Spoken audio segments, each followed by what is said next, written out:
Ezekiel 25:17. The path of the righteous man is beset on all sides by the iniquities of the selfish and the tyranny of evil men. Blessed is he who in the name of charity and goodwill shepherds the weak through the valley of darkness, for he is truly his brother's keeper and the finder of lost children. And I will strike down upon thee with great vengeance and furious anger those who attempt to poison and destroy my brothers. And you will know my name is the Lord when I lay my vengeance upon thee.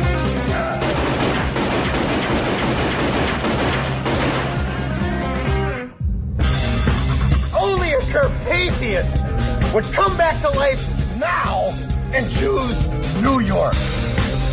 Tasty pick. Bonehead. We were every bit the first.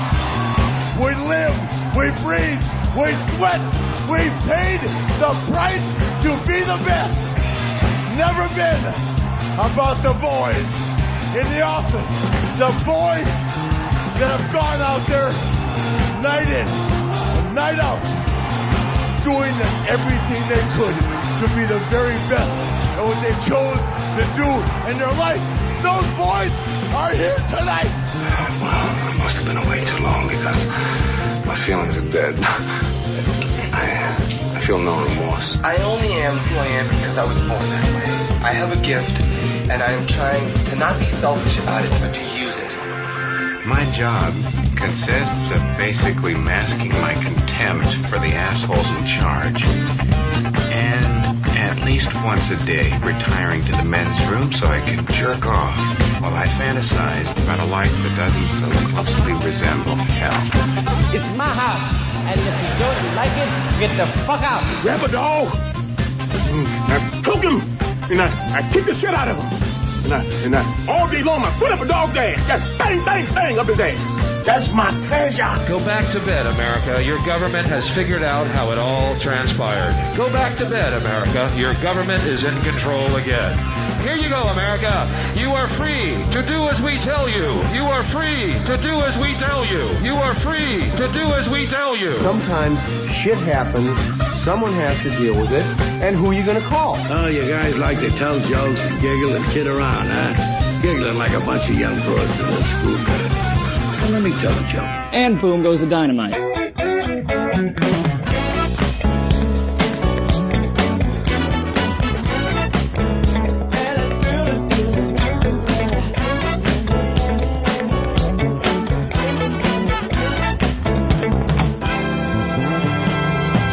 You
Yeah, it's the Ron and Fez show. 866-RON-0-FEZ. 866-RON-0-FEZ. Fez, Earl went out of his way to try to cheer us up today, but there's no cheering us up. No, not on a day like today. Not when you see the news all yesterday and, of course, into this morning. I had no plans on doing the show today, and at the last second, we talked to everybody, and everybody decided to come in. Maybe it's just better to be together on a day like today. I don't know, Fez. For me, I don't know. I really don't know whether it's the best thing to be together or, not be together. Yesterday, of course, a day that no one will forget. We lost Anna Nicole. As I've always called her, Fez, America's Rose. Goodbye, America's Rose, is what I'm saying. Yesterday, 2807. I guess for now on we'll just call it 28. That's how I'll remember it. Remember it by your height. 28, that's the day the music died. Yeah. Anna Nicole Smith. Smitty. Is gone. Who saw this one coming? I would never have guessed this. I wouldn't have seen this coming in a million years. She's a picture of health. She's lived the kind of life the rest of us could only hope to aspire to. Yeah.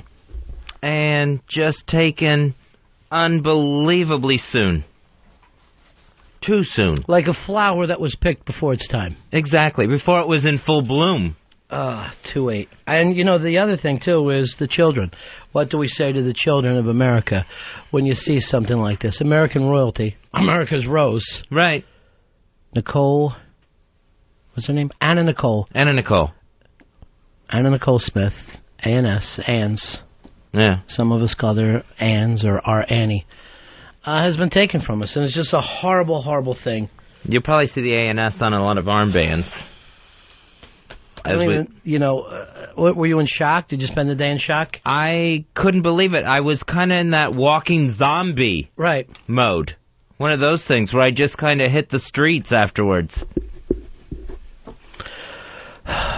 Just awful. I spent the day, I guess like a lot of people, just eating trim spa. I just kept eating trim spa all day as a way of feeling closer. Well, you mentioned the children. What do you say to the kids that are wondering, what happened to trim spa lady? That's how that generation knew her. I gathered my children together, Fez, as you know, age 3 and 5. I put them on my knees and I said, it's going to happen to you one day too, kids. You're going to die too.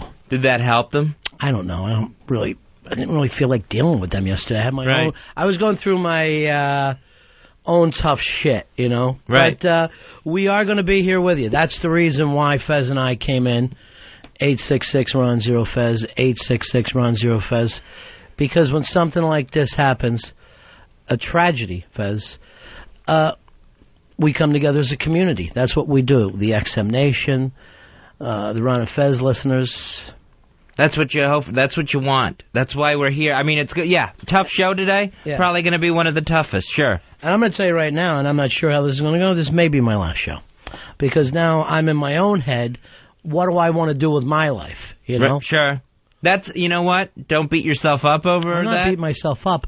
I just realized when you see something plucked from you, Right. It's like it puts a mirror up. A mirror of sadness. I think those thoughts are probably going to be pretty natural. There's probably going to be a lot of that going around. Fez, could you give me some sad music? Because I can't count on Earl. I cannot count on Earl. So just give me something that I can even feel worse, No, that's almost dreamy. That's not good enough. I had a song picked out with Earl and he jacked off on it. Don't fucking seriously. Do yourself a favor. Don't sit there and start making fucking those type of things at me. Because I'm pissed as hell. All fucking work aside, bro. I've been pulling for you. Anyway, Fez. It's a heartbreaker. It's a heartbreaker. So, I mean, I recommend the same thing to your children. Let them know they're going to die. And nothing matters. That was my final words to the kids. Right. Nothing matters. And then I also said this to them, and I'll never forget the shock on their little faces. I said, there will be no dinner tonight. Really? Yeah. Wow. I was all worked up on trim spa. There was no way I could eat. It was almost cramping. Yeah. Just my stomach. I must eat, 30 of them. But, again, we lost America's Rose. We grew up with her. We watched her go through so many changes. Mm-hmm. Her dancing, her gold digging, married to a corpse,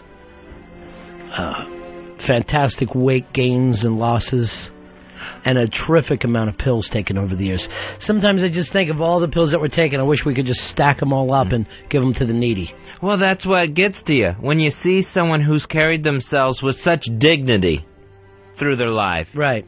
And then they're just snatched away. Like, none of that mattered. Like, none of that counted towards anything. No matter what life dealt her. Right. Because she had dignity. Mm-hmm. The capital D. She was the big D. I've already sent some things to Howard K. Stern, her confidant. Right. Her pretend husband. Her committed partner. The man who was with her all the way through. Did they say exactly, any idea exactly how we lost Dan and Nicole? The one report I've heard from Access Hollywood is... That's the best. That's the best place to go. That's where I'm going to go. Let's get the real news. Exactly. On a day like today. So Access Hollywood, they're reporting that she choked on her own vomit. Do they know for a fact it was hers? That hasn't been confirmed. Autopsy happens today. I did the Chris Guest joke. You know what I'm saying? I'm going to go back on a day like today and do some Spinal Tap. Was it hers?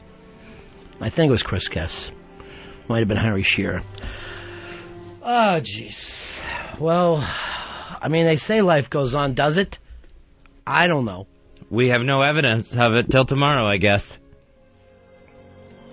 2-8. That's the way we'll always remember this. 2-8. I'm hoping we get to the point where every day of the year it means some kind of tragedy that we can look back on. I remember, it's crazy now because it's, my mind is so foggy. But I guess on a day like today, you're always going to remember where you were when you heard the news. Oh, yeah, because it's one of those moments that in your own life you're frozen in time. Mm-hmm. What was it for you, Fez? I had, I feel really kind of stupid at this point. You're not stupid because you didn't know it was happening. I didn't know, and I feel stupid because I feel like I was one of the last to know. Because I'm walking down the street. I will never forget how cold it was that day. Right, it was a cold day. It was really, really cold outside. And, I've got my head down. I'm walking along the sidewalk, paying no attention to anything but my own concerns. Sure. Like, why didn't I have gloves with me? Right. That sort of thing. Why didn't you? I had forgotten them in the office. Okay. And what I did was, I'm walking down the sidewalk, and I see a group of people all gathered around a storefront. Right. Just looking through the window. And I'm thinking, Oprah must be really good today or something. I didn't know what was going on. Yeah. And I check, and I'm just kind of peering my head over the crowd of coats and people to see what they're looking at on a TV set through the store window. Mm-hmm. And it was coverage of Anna Nicole Smith's death. It just hit you like a rock. And I couldn't believe it. And I'm just asking strangers. I'm talking to strangers now. Because we're all one at that time. Yeah, and I'm saying, is this true? Is this absolutely true? And was it? It turned out, yes. My worst nightmares confirmed. You didn't end. You didn't end where I was hoping. Yeah. For me, I guess for a lot of people, found out in school. I was in school. I can remember it like it was yesterday. I'm in school, and the teacher comes in. Jeez. Mrs. Hirschenfeld. And it looked like her eyes were red or whatever, and she just says, Anna Nicole Smith has died. And, girls started crying and stuff. Sure. And this kid next to me, he makes some wise-ass remark, I guess from shock. And I just punched him right in the face. Really? Yeah, because I guess I was freaked out. And then later they brought in TVs, and we watched it on TV.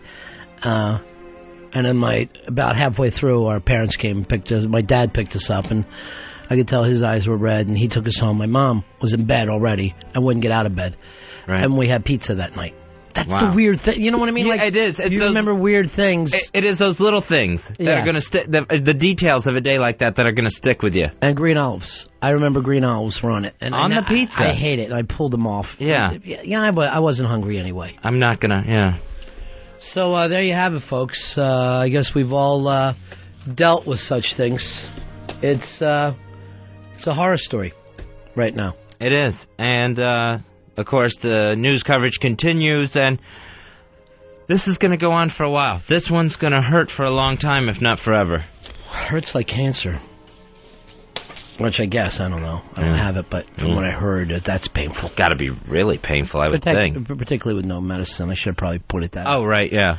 All right, it's the morning after. And as the song says, there's got to be a morning after. Makes you wonder if there should be.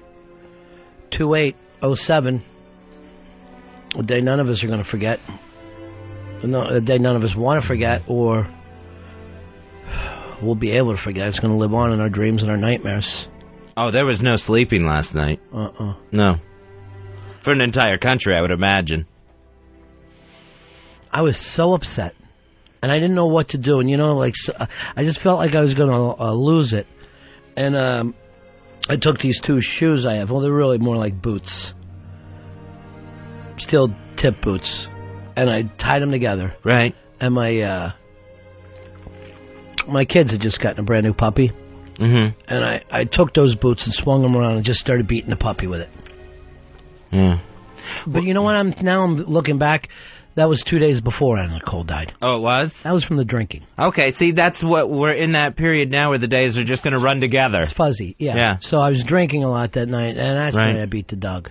Well, that's the thing, too. You feel like you have to do something. You want to do something. You just can't sit idly by. No, if you're just tuning in and you've been in a coma for the last 2 days, we're talking about losing America's Rose, Anna Nicole Smith, on 2/8, the worst day ever. And any talk at all of terrorism involved in this at all, Fez, or do they just think this happened? There's, of course, always the possibilities. It's going to be looked into, but right now they don't think that it had anything to do with terrorism. They don't think Al-Qaeda involved in this at all.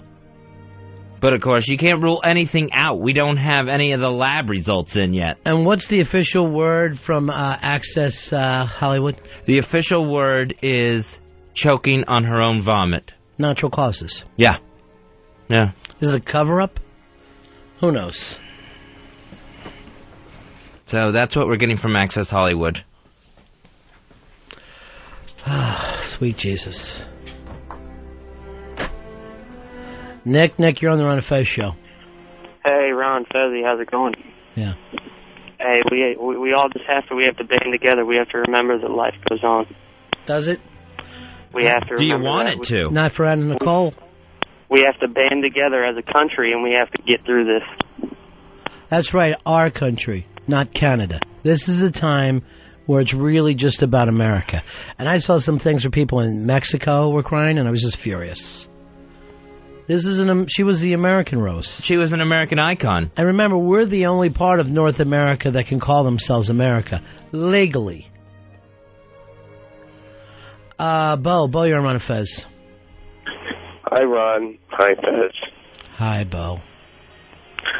Yeah, I was sitting on my couch, living my life all willy-nilly, and my sister-in-law called me, and I got the news, and I had to go to CNN, but I couldn't go right away because the wife was taping Oprah and Ellen at the same time.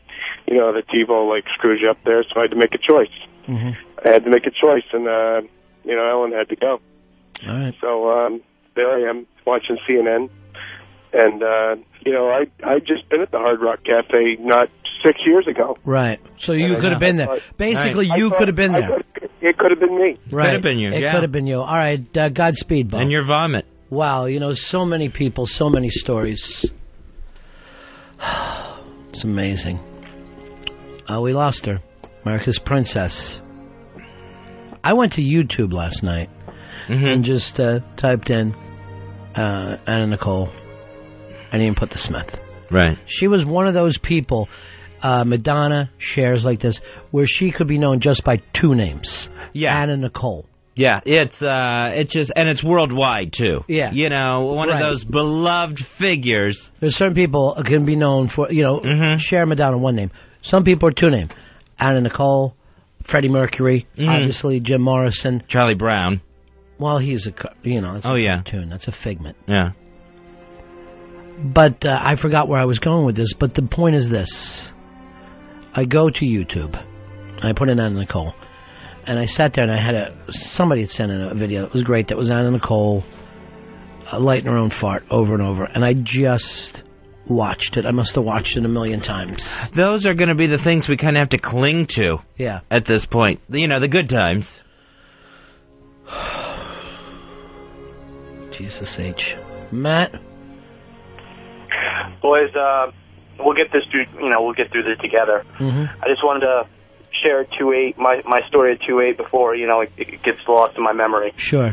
I was getting my hair cut yesterday, and, they had CNN on and saw the news, and my barber turned to me, and I'll never forget what he said. He said, great tits. And I think that's how we should all remember, just great tits. No matter what happened, no matter what she was going through in her life, the tits were there. Yeah, she always made sure of that. Right. That was, she knew she had responsibilities in this life, and she always lived up to them with grace. As we all do. Well, not all of us. I'll tell you two people who don't are the Muslims and the Jews. Right. And I don't want to get into that today. Sure. But I notice they're still going back and forth rather than focusing on what's important. Yeah, there's 364 other days to get into that. Well, luckily CNN isn't paying attention to the Middle East. It's all about A&S, Anna Nicole Smith, Schmitty. Sloppy drunk, fucked up, and gone forever. I guess they won't have Anna Nicole to kick around anymore. They can kick around for a couple of days, I guess, before they bury her. But then, after that... Well, remember, there's the baby. Oh, yeah. What's the baby's name? The baby is Danielle, I think. Named after Daniel, the son that she lost. I'm going to call that baby Trim Spa. And I'm going to do my best to adopt that baby before Angelina Jolie gets to it. I'd love to adopt little Trim Spa and raise her to look exactly and act exactly like her mother. And then take that baby out on the road to country fairs or auto shows and just make some real fucking cash off this deal. It's her legacy now. John Boy, you're on Ron and Fez. Hey, boys. Yeah. Missing Anna Nicole. Big up. I'm amazed at what you guys are putting your bodies through today with the stress of this. I know. And I just wanted to say thank you for saying what needed to be said. John Boy, please. Don't read to me, damn it. All right. God. Go cry in your pussy pillow. That's the best thing that all you listeners can do today. Go cry in your pussy pillows. Like little sissies. Fuck it. You know what I'm saying, Fez? Right. Why put on a front? Grab your pussy pillow, put your big sissy face in it, and make a giant pot of tear soup for the world. I hope the boss says something to me today. I'll beat him within an inch of his life. I hope they call up and say, oh, can you change the subject? This is too sad for people to listen to. I'm never more than 3 feet from a gun. Ever. And I will turn it into a wet t-shirt contest, Fez. I'll just light them up.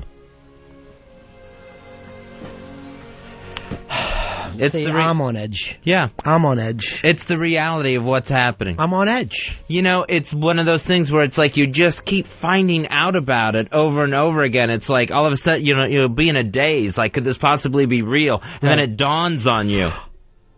Who's going to tell Big A? I didn't even think of that. I did not even think of Big A. I do not want to be the one to tell Big A. I don't even know if I can be in the room for that one. Will, you're on Ron and Fez. Ronnie, Fezzy. How are you? Remember Smitty. Ronnie, I was wanting to know if you're consolable. No, or... I'm inconsolable. Oh, I'm so sorry. No, I'm inconsolable. I cannot be consoled. Well, I'm sorry about that. I'm inconsolable. What the hell? Why can't anyone understand this? Bill, you're on Ron and Fez. Hey, what's up, guys? Yeah. Yeah, you don't know how important it is to hear a familiar voice when this rough time like this. Right. You guys don't know how powerful you are to all of us just coming together with this. And well, I mean, I realize we're doing something for people. You know what I mean? Like, even I'm putting my pain aside, going out there and doing what I hope to be an award-winning show today. Oh, yeah, well, with Fez there and Dave's back today, I mean, what a day to come back to. And, I mean, Black Earl and you, Black Ron, it's just so important to all of us. Yeah, today would be a day to just stay home and kind of close the window shades. And just good cocoon day. And wallow in your own pain. But I think it's important for people to talk about this. I think it's important for people to be together. Yeah, no, just wish we could do something as far as, show our support in some small way. I'm actually thinking about calling a plastic surgeon and getting my wife's some nice breast implants just so I can remember Anna Nicole. You know what? Get her one. Just one. I think just Anna would like that. Yeah. Interesting. Yeah. Thanks, man. Gary, you're on Ron and Fez. Oh, fellas, sad day today, sad day. Is. I'm really shocked to hear that Anna Kournikova died yesterday. I just can't believe it. What a great tennis player. Well, here's the thing. I mean, in the middle of all this sadness, I got some great news for you, Gary. Was Anna Nicole Smith. Anna Kournikova is still alive. Oh, great. All right, guys. Well, have a good day. See ya. All right, take care. All right, maybe some bright spots. For some people. Yeah. Personally, I never cared for Anna Kournikova. Seemed a little overrated to me. Ever seen Guess Jeans? I haven't.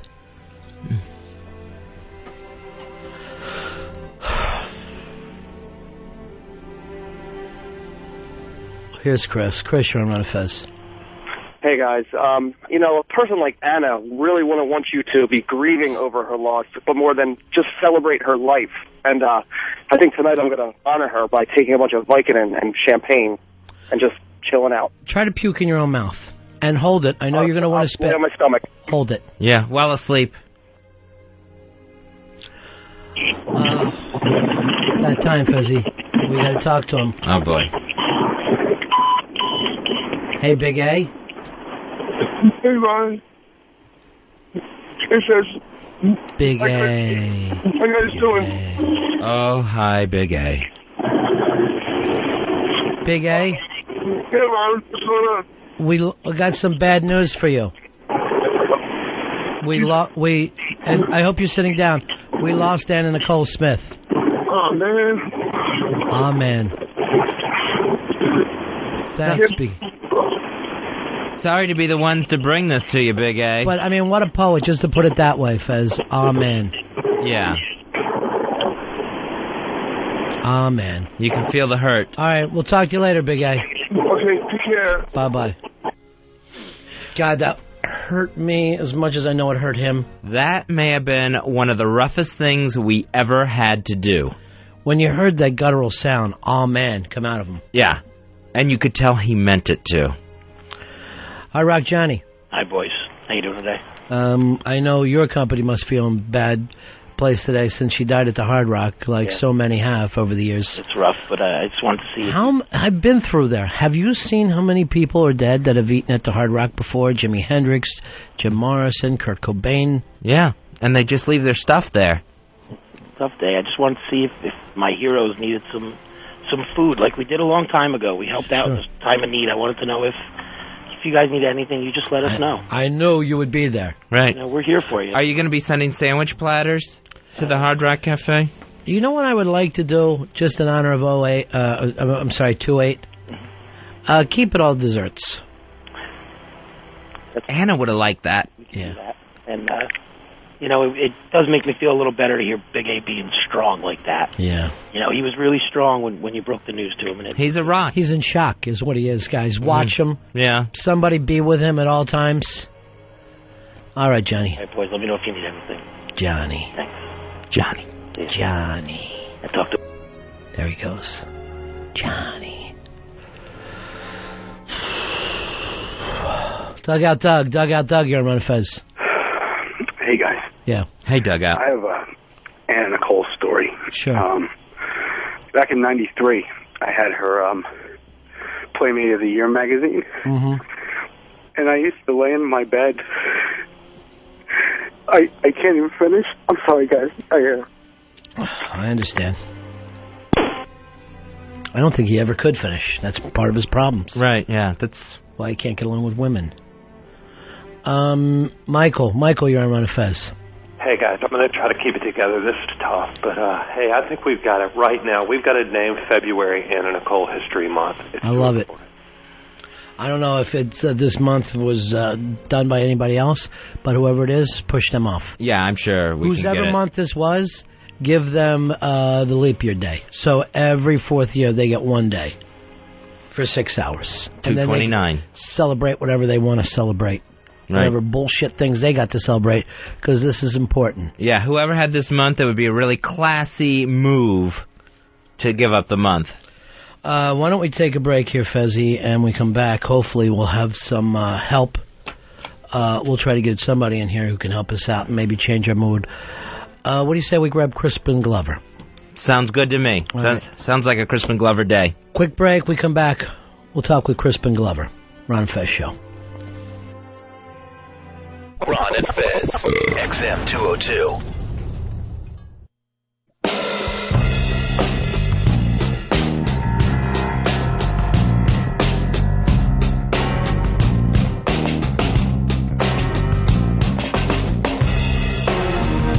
All right, buddies. It's the Ron and Fez Show. Crispin Glover is in now. Nice to meet you, sir. Well, great being here. Nice to meet you. Thank you. How's everything with you? Everything's great. I'm touring around with my film that I'd been making for many, many years, so I'm very pleased to be done with it and touring with it. I've been reading about this film for many years, and it seems like it's almost now, it's a legend.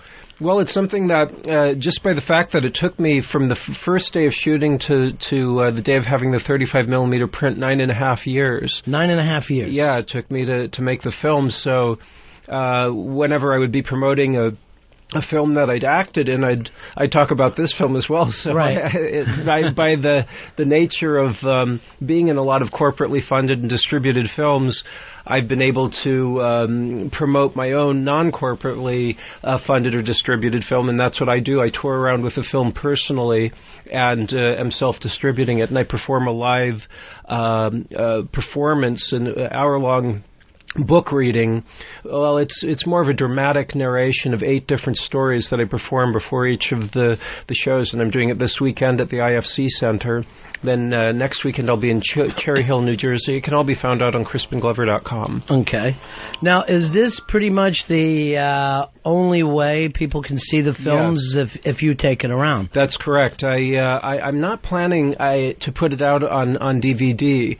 The film really is a reaction to corporately funded and distributed films, wherein I feel that in the last 25 and 30 years, anything that can possibly make an audience member uncomfortable is necessarily excised, or that film will not be funded or distributed. And I think it's that very moment when an audience member can sit back in their chair, look up at the screen, and think to themselves, is this the right thing I'm watching? Is this the wrong thing I'm watching?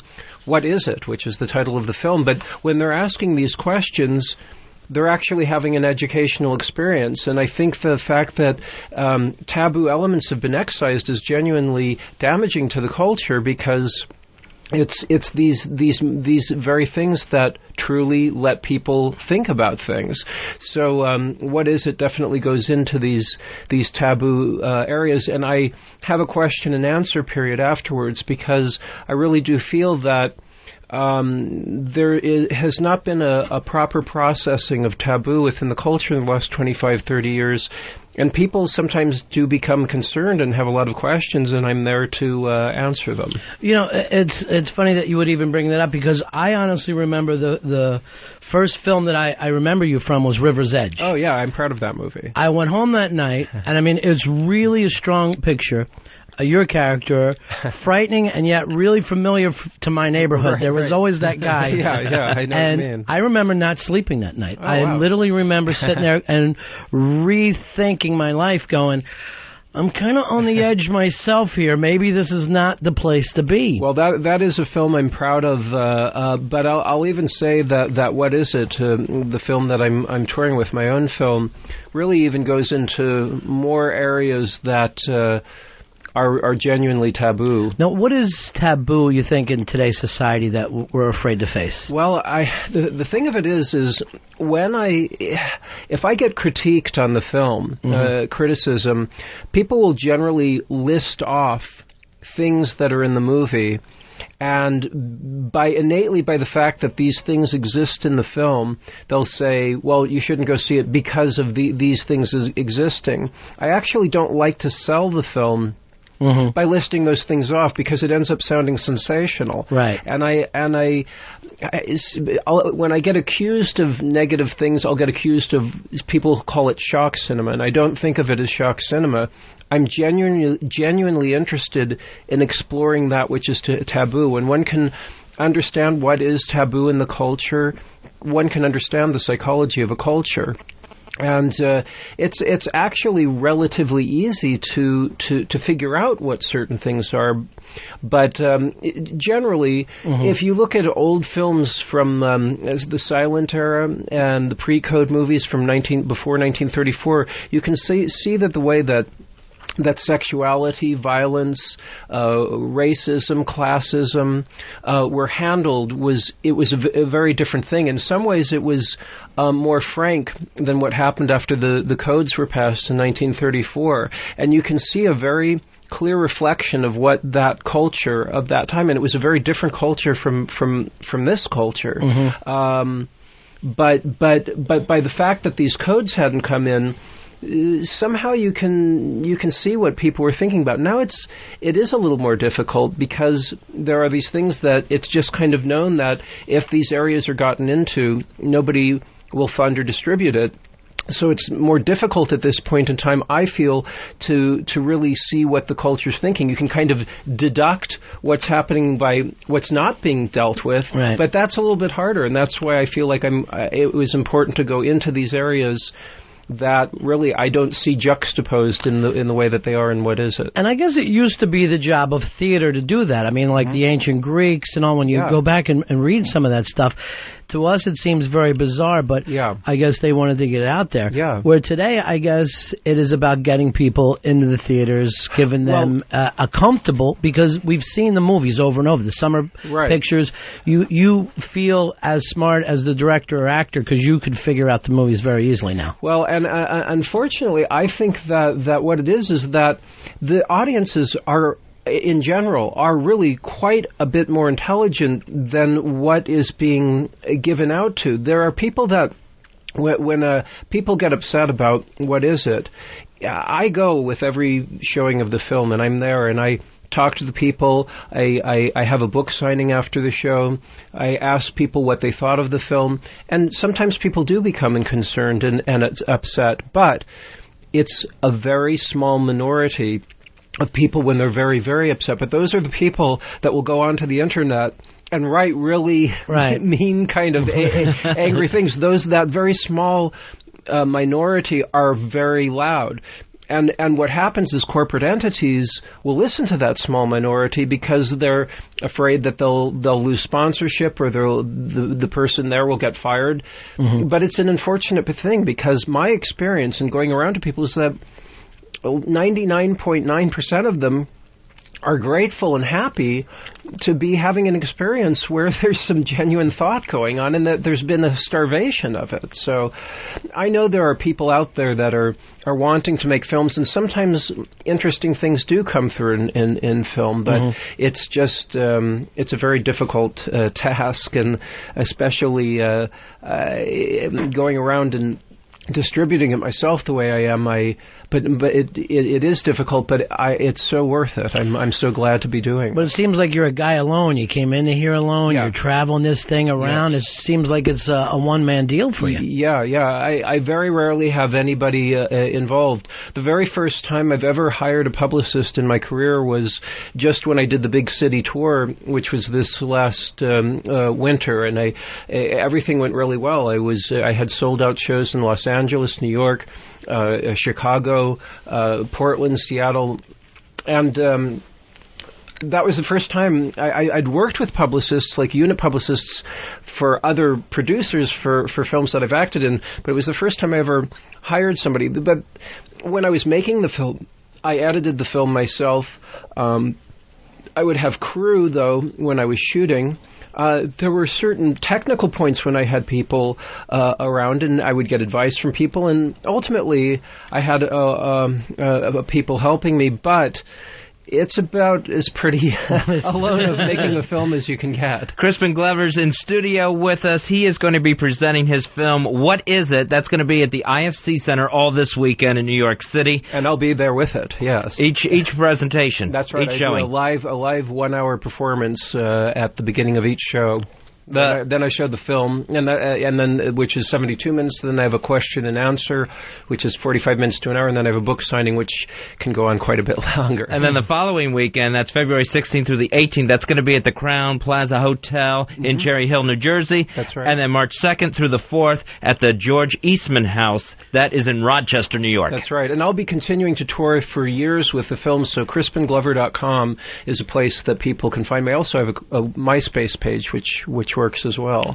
Do you find that there's any pocket of the country that's a little more open to this, or strangely, what I'm finding is that I get more critique on some levels in New York and Los Angeles than I do in the middle of the United States. And I think it's because LA and New York are more the people that are working there are more closely integrated with the corporate entities that this film's reacting to. So it's like people can see that this is kind of an attack on what's actually been that they're kind of involved with, and they're protecting it almost by voicing out against it. But I actually got a lot more positive word from corporate entities than I expected. I got a great quotable review from the New York Times where it said, "Auteur Crispin Glover is a force to be reckoned with," which I never expected. I was perfectly willing to have the New York Times review it with the full expectation that I'd get a negative review, but just to have that in print, let people know, because I'll have people come up and say, well, I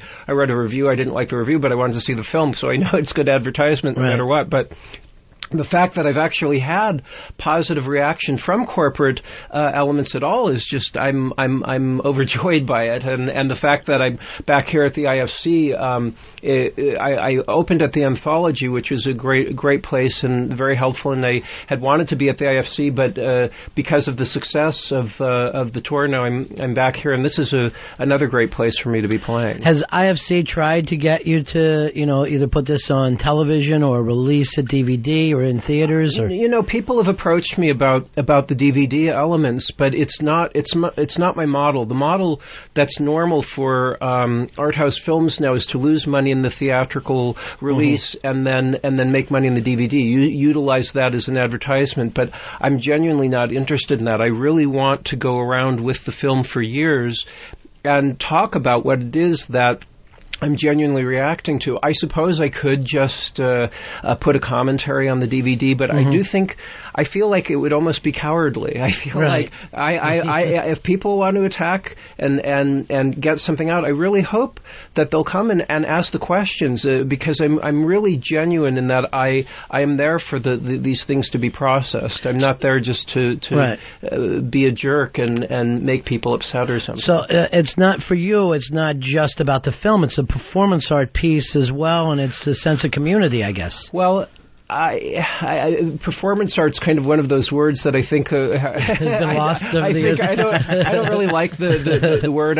But what I do a 1 hour dramatic presentation. But the other thing that I have found when I'm touring with it, because the film genuinely does bring up a lot of questions for people, and my experience has been that when the film ends, there's a fair amount of people that are really kind of unnerved on some level, and when they ask me questions, I won't talk about specifically what things that symbolize, but I do put it in context as to what it's reacting to, and the people start to understand and see actually what it is that does need to be reacted to, that is lacking right now in the corporately funded distributed film culture. Crispin Glover sitting with us today. His film is out, and he's taking us around theater to theater by himself and presenting it. The film is right. What Is It? Yes. And it's going to be this weekend at the IFC Center in New York City.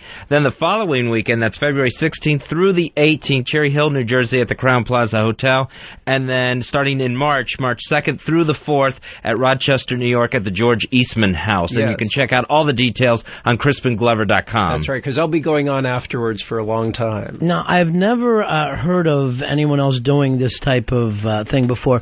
Do you feel like you have peers? I mean, do you look over to David Lynch, let's say? Well, he recently has come out with a film, which it's not exactly the same process, but ultimately he is self-distributing that film, so there is something similar there. Right.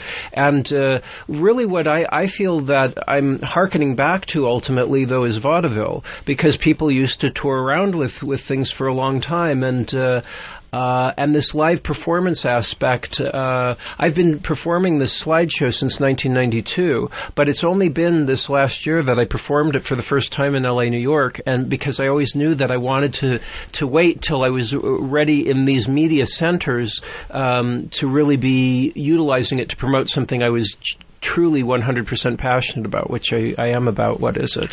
What about your Hollywood friends, agents? I mean, here you have had a mainstream career, which 99% of the people would love to have had the opportunity. Yeah, I'm proud of it. You've got the #1 movie at the box office right now, epic movie. That's right, Do they try to say to you, Crispin, this is where the money is, this is where your time should be spent, or are they getting what you're doing?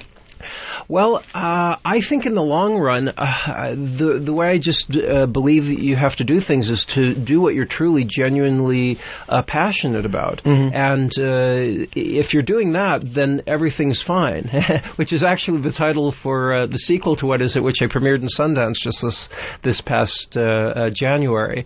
But I really do believe in following what I want to do. And then if you're doing what you're liking, money doesn't matter so much. But strangely, I've, in the last several years, been specifically finding movies that do pay me better because I've needed to fund these very projects that I'm going about with right now.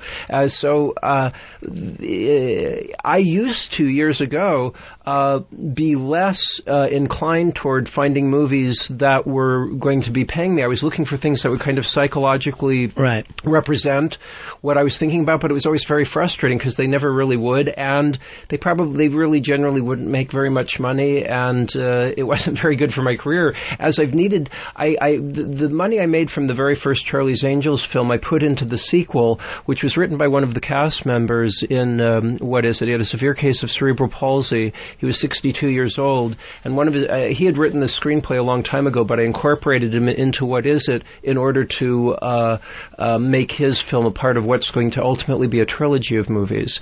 But one of his lungs had collapsed when he was 62, and it became apparent if we didn't ever if we didn't shoot something soon, we may never get to shoot anything at all. And so I realized with the money that I made from the first Charlie's Angels film, I could put it straight into making that movie, and that's what we did. And right after I finished Charlie's Angels, I went to Salt Lake where he lived, and we shot the film. for a period of 6 months, and then he died within a month after he finished shooting. I've just presented the film in Sundance, and I'm really proud of this movie. Ultimately, I hate to play favorites, and I'm really proud of What Is It? And What Is It has certain things that Everything Is Fine doesn't have, but when I'm all finished with the trilogy, the second film, Everything Is Fine, it will be the best film, and probably will be the best film I'll have anything to do with in my career. But these things... being in Charlie's Angels ultimately ended up being good for me. So I've learned that actually by following these passions and figuring out what it is that I really needed to do in order to feel good. I would have not felt good if I had not funded that Steve Stewart. That's the name of the fellow who wrote it and acted in it. I would have felt like I'd done something wrong. And so the fact that we got it funded and it's made, and I'm really proud of the film. And then Charlie's Angels ended up making money. I'm happy with my performance in it, and it was good for my career. Things like Willard came along because of it. So I really do believe that when you follow what you're truly passionate about, things like money end up following if that's what's necessary for that. And even though you went to, let's say, Charlie's Angels just to do a job, you could feel better about it, knowing you could give them everything. And when I go into corporately funded and distributed films as an actor, I don't have a bitter or bad attitude. I'm very grateful that I'm able to do this thing that I was trained to do. I know how I can do a good job in it, help people, directors do what they want to do, and generally they want me to bring something interesting to their project. And if for whatever reason I can't bring something as interesting as I'd like, then it's okay, because I know I can utilize that money for these films that I'm so genuinely passionate about. I brought a CD in with you. You said of some readings. Is there anything you'd like us to play? Or? Sure. Rat Catching is one of the first readings that I do. I think it's listed on there as number 2. And this is something you'll do on stage? Yes, Although there's music on this particular CD, but I just perform it with there's slides of the books. The books are heavily illustrated. Mm-hmm. So there's 8 different books altogether, and the reason that it's a slideshow is because I started publishing these books in the late 80s, and people wanted me to do readings, but they're so heavily illustrated that the readings wouldn't really make sense without the illustrations, because they bring the story forth. But that's why I have these slides behind me.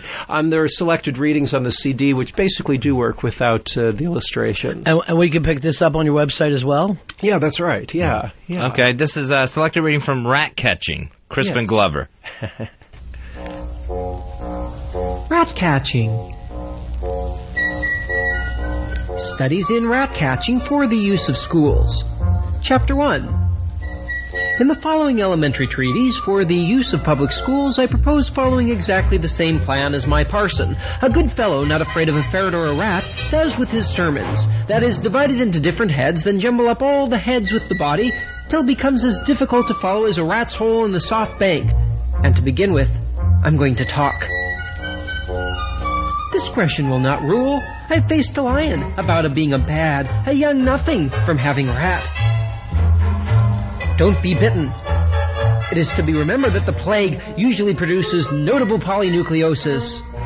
Opening cuts on a large mammal. I don't care to defend myself. Partly skinned. The skin, wrong side out.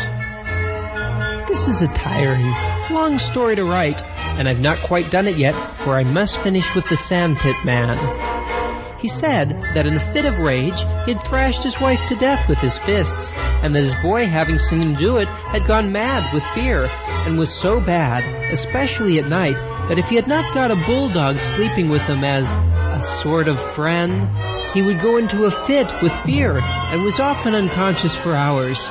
It was an ugly story, and I'm glad to say with the death of the sandpit man, the miserable part of the children's life ended. The sandpit man violated a lamb. Bones tear your flesh. Look, he's just the gentlest hearted beast out, and there's not a puppy in the kennel nor a child in the village who does not know this and impose on him shamefully. Only last Sunday I had a lamb's skin removed.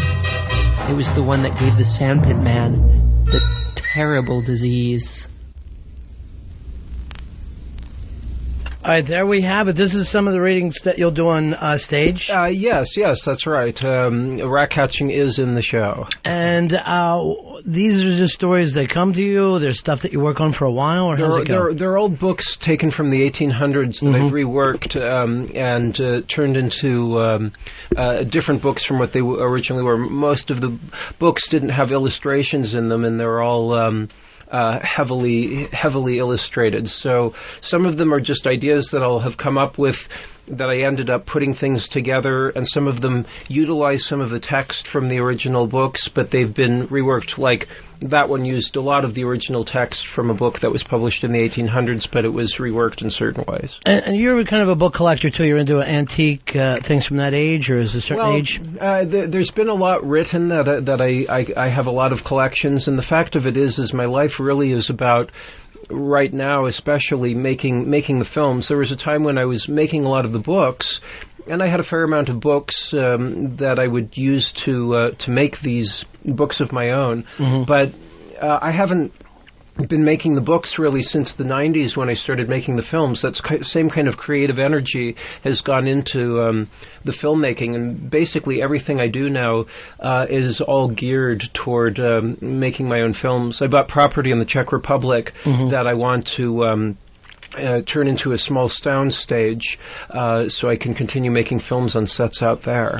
And you will act in mainstream films when you get the opportunity. Absolutely, yeah. That's how I really am making my money. This is making the films, touring around with What Is It is a way to slowly recoup on the expenditures that I put into the film. It's not how I'm making my living. I'm making my living as an actor still, but I'm interested in making films that may be more readily distributable. There were certain reasons, particularly in the Steve Stewart film, to go into particularly graphic sexuality, which makes it not as easy to distribute. Right. Both of these films are non-rated, and no one under 18 is allowed.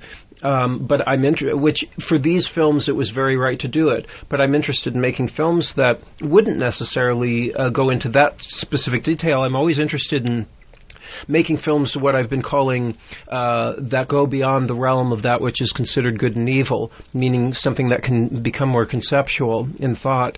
But and I'd always be interested in that, but there are still ways of doing that where you can make a film that might be an easier film to distribute in a certain way, and I'm interested in doing that as well. So maybe at one point I could make some money as opposed to recoup. So you would pull back from some of the taboo stuff that interests you. It's not about pulling back from taboo. What is it specifically? It's almost like a thesis. I feel like, not that I sat down writing a thesis, but in retrospect, I know that there are things that I'm always interested in going into unusual territory. And it was kind of like, What Is It? Just went into every area that I felt like it was important to show that you're not supposed to go into at this point in time, because usually there's one area that I'll be interested in exploring on some level or another that might be considered taboo. But I feel like once those doors are opened and there is a kind of a dialogue going on in the culture, then maybe it is a little, there's a way to have a readier distributable element. I mean, the fact that I've been selling out, getting good audience sizes. It's one of the reasons I'm very happy to be coming at the IFC, because the Anthology Film Archives is a great place, but the IFC is also a place that does have corporate backing to it, which is very helpful in terms of things like publicity. It's more expensive for me to have to hire a publicist. At the IFC, they have a bit of a built-in publicity department that makes it less expensive for me. So it's actually a sign of that there is a certain amount of acceptance. There's an understanding that these things are important to go into. So that's also part of why I'm genuinely interested in traveling around with the film, because I truly believe this is educational, and education ends up opening the doors to further my career later, because there'll be more people interested in that kind of thing, and I'd like to continue doing that stuff. So it's like paving my own path in a way, I hope. Well, it's a pleasure having you in here. Yeah, it's great. I really appreciate it. You're an artist, you're a maverick, and it's not always all the time that you get the opportunity to go out and meet the artists of these films that go around. He's done many major films. Now he's doing his own stuff as well as major films. Your chance to go out and see something really unique when it comes to your town. It's Crispin Glover and his film, What Is It? It's going to be at the IFC Center. That's this weekend in New York, February 9th through the 11th. Then coming up next weekend, February 16th through the 18th, the Crown Plaza Hotel, Cherry Hill, New Jersey. March 2nd through the 4th, George Eastman House in Rochester, New York. And for when it's coming near you, CrispinGlover.com. And I'll be at every single show with my live presentation, dramatic narration, and question and answers there to meet anybody that wants to say hello. And I'm always glad to be there, and glad people come. Pleasure to meet you, sir. You too. Thanks a lot. I really appreciate it. We'll be right back. Ron and Fez. Ron and Fez, XM 202.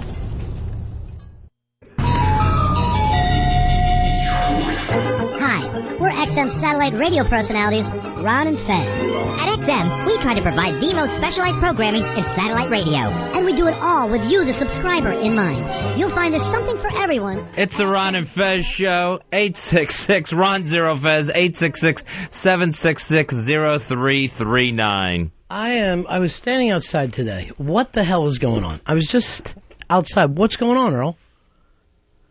What happened? I have no idea. You've got 5 technical or fucking head fuck-ups today. And we're an hour and 10 minutes into the show. I mean, that has never happened before. Is there too much on your plate? No, not at all. I mean, I don't know what's wrong with it. Seems like there's a real lot on your plate right now, Earl. Maybe we're not being fair to Earl. No, I mean, that is the first time that has ever happened to me using this cart rack before, ever. You're out of your fucking mind. Seriously. You're out of your mind today. I mean, I can't explain what happened. All you've got to do is sit in there and hit a fucking button. I'm not asking you to fucking entertain people. I just asked you to fucking play the shit that you said you were going to play this morning and be able to cue this shit up. You're running fucking music that I guess jams up on you, freezes up on you during the fucking show. I turn around and while we're in the middle of the Anna Nicole thing, Crispin Glover is wandering the fuck around like he doesn't know where to go and looking in the door with you and fucking Dave sitting there like 2 fucking honeymoon lovebirds not fucking paying attention to the guest. I didn't book him. Take care of the man. Get your fucking ass off that seat. Take care of the guy like we talk about in every fucking meeting. Every meeting we talk about this. Right? Yes. And then I tell you, the guy comes in, he's plugging things that aren't on the sheet that Fez has, so that sheet needs to be changed. I say you don't get it from the publicist. When the man comes in here and sits down, get the new information from him. I don't want to fucking do a show about your fuck-ups. That's not my interest today. And that's perfectly understandable. I mean, what just happened now, I can't explain what happened. That's something I've done. How about all morning can you fucking explain? That's one fucking thing. You're playing a fucking bit like it's the Chipmunks. That's one fucking part of it.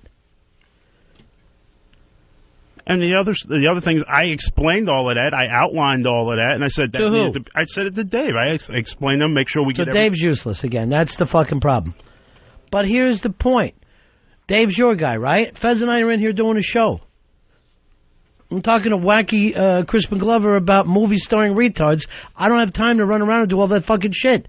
I got him talking about a guy with cerebral palsy, hammering some woman from behind. I don't know what the fuck is going on in that room. Yeah, I mean, again, and that was something I outlined. But that's your fucking job, right? When something happens in here, even if Fez starts talking crazy, it's my responsibility to pull him back. If fucking Dave is as stupid and as idiotic as you say, then you have to pull him back. Your job isn't just to throw something out and not fucking be the executive producer. You act like you have no attachment to whether the show goes well or unwell. I have total attachment. I mean, then why are you saying I have nothing to do with this when you're the executive producer? I didn't say that at all. I just said I delegated a duty. And then that's the end of it for you. Did you jump up Dave's ass? Yes, I did. I told him, I was like, did you make sure that so we have to make sure. I saw him sitting next to you while fucking Crispin Glover is wandering around looking like he's trying to find water in the desert.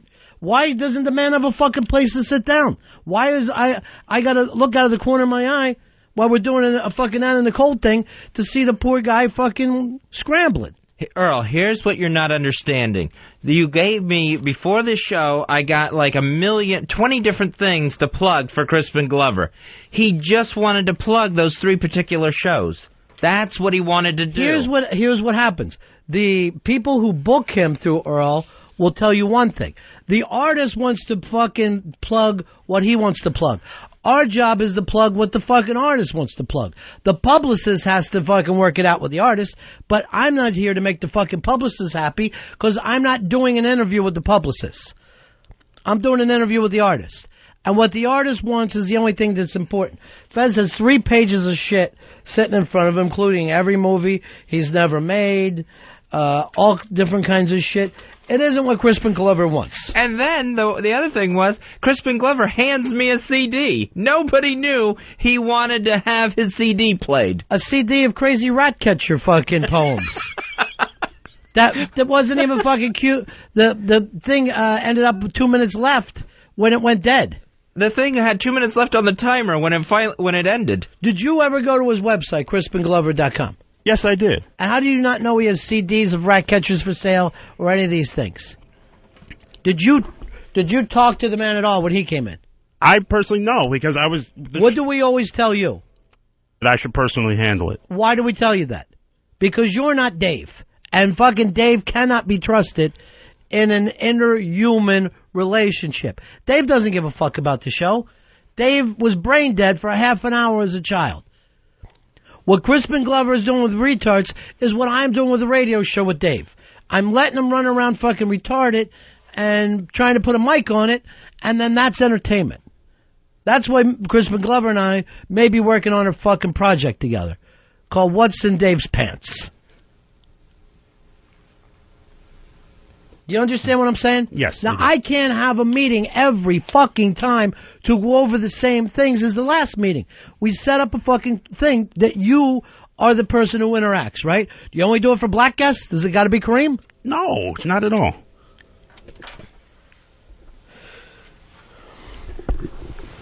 Well, then why wouldn't you do it this time? What happened? Dave, this is his first day back in how long? Oh, 3-4 weeks? Yeah, a month. No, that was my mistake. That was my error in judgment for trusting Dave on that one. All right, so that's how many are we up to now? 8 since the show started this morning, since me and you talked? Yes, I'm having a rough day. I'm really having a rough it's your rough day. No, I mean, I feel awful about this whole thing. I don't want you to feel awful. I want you to be able to start and fucking just do what you say, bro. I'm not trying to bust your balls. I know you're not. I'm just... You know, and I didn't even say a word to you. I fucking go out to go take a piss, and I hear the chipmunks running on our fucking air, and I come back in here, and Fez has a look of shock on his face. And you're in there and a look of shock, and I won't try to fix it. Put the fucking mic back on. That's what I'm saying as I'm walking down the hall. Stop looking shocked. Put the fucking mic back on and let Fez take over until I walk inside. It's not that difficult. No, I understand. If you were putting out a fire, right, and the fucking hose didn't work, would you just stand there with the non-working hose or grab another fucking hose? Grab it. Would you? Put the fire. Because I saw you pointing a non-working hose.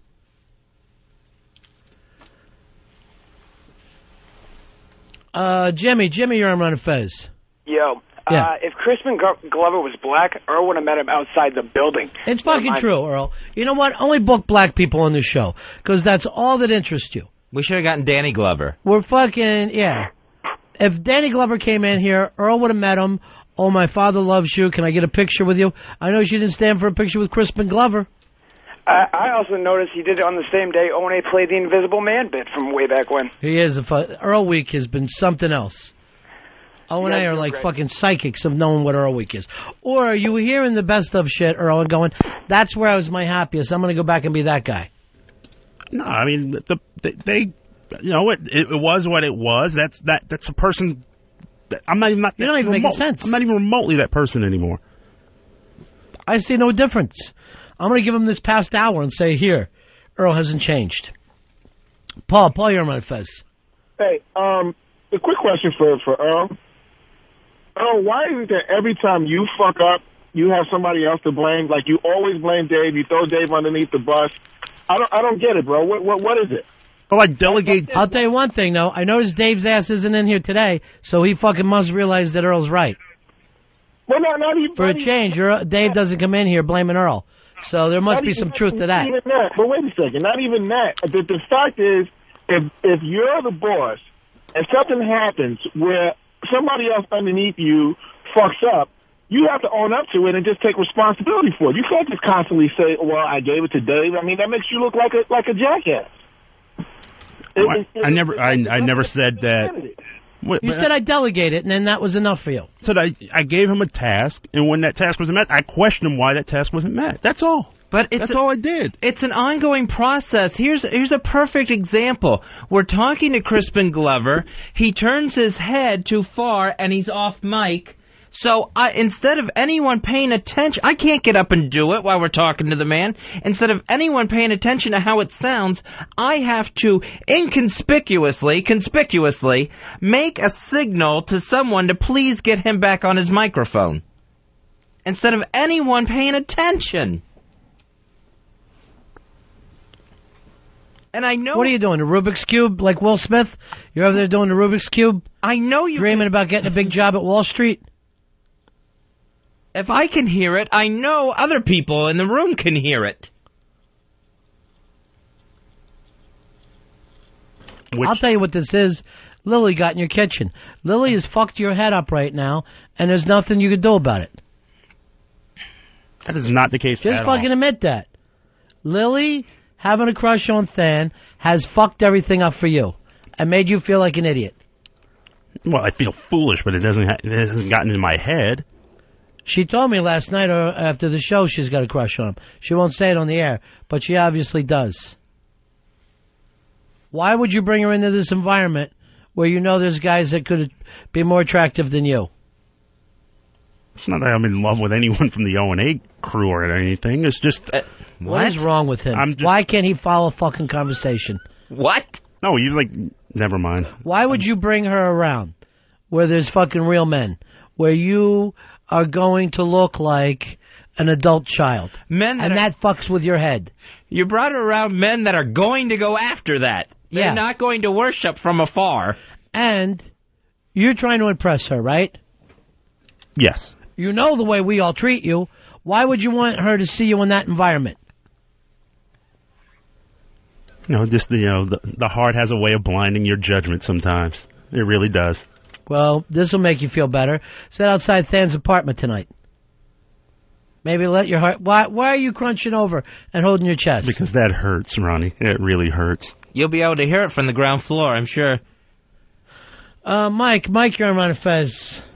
Hey, you guys rock. Hey, listen, you got to change Earl's name to Spider from Goodfellas, because he's always stuttering, he don't answer the question, and he lies 24/7. He's Sass Spider. Peace out. Harry, you're on Ron and Fez.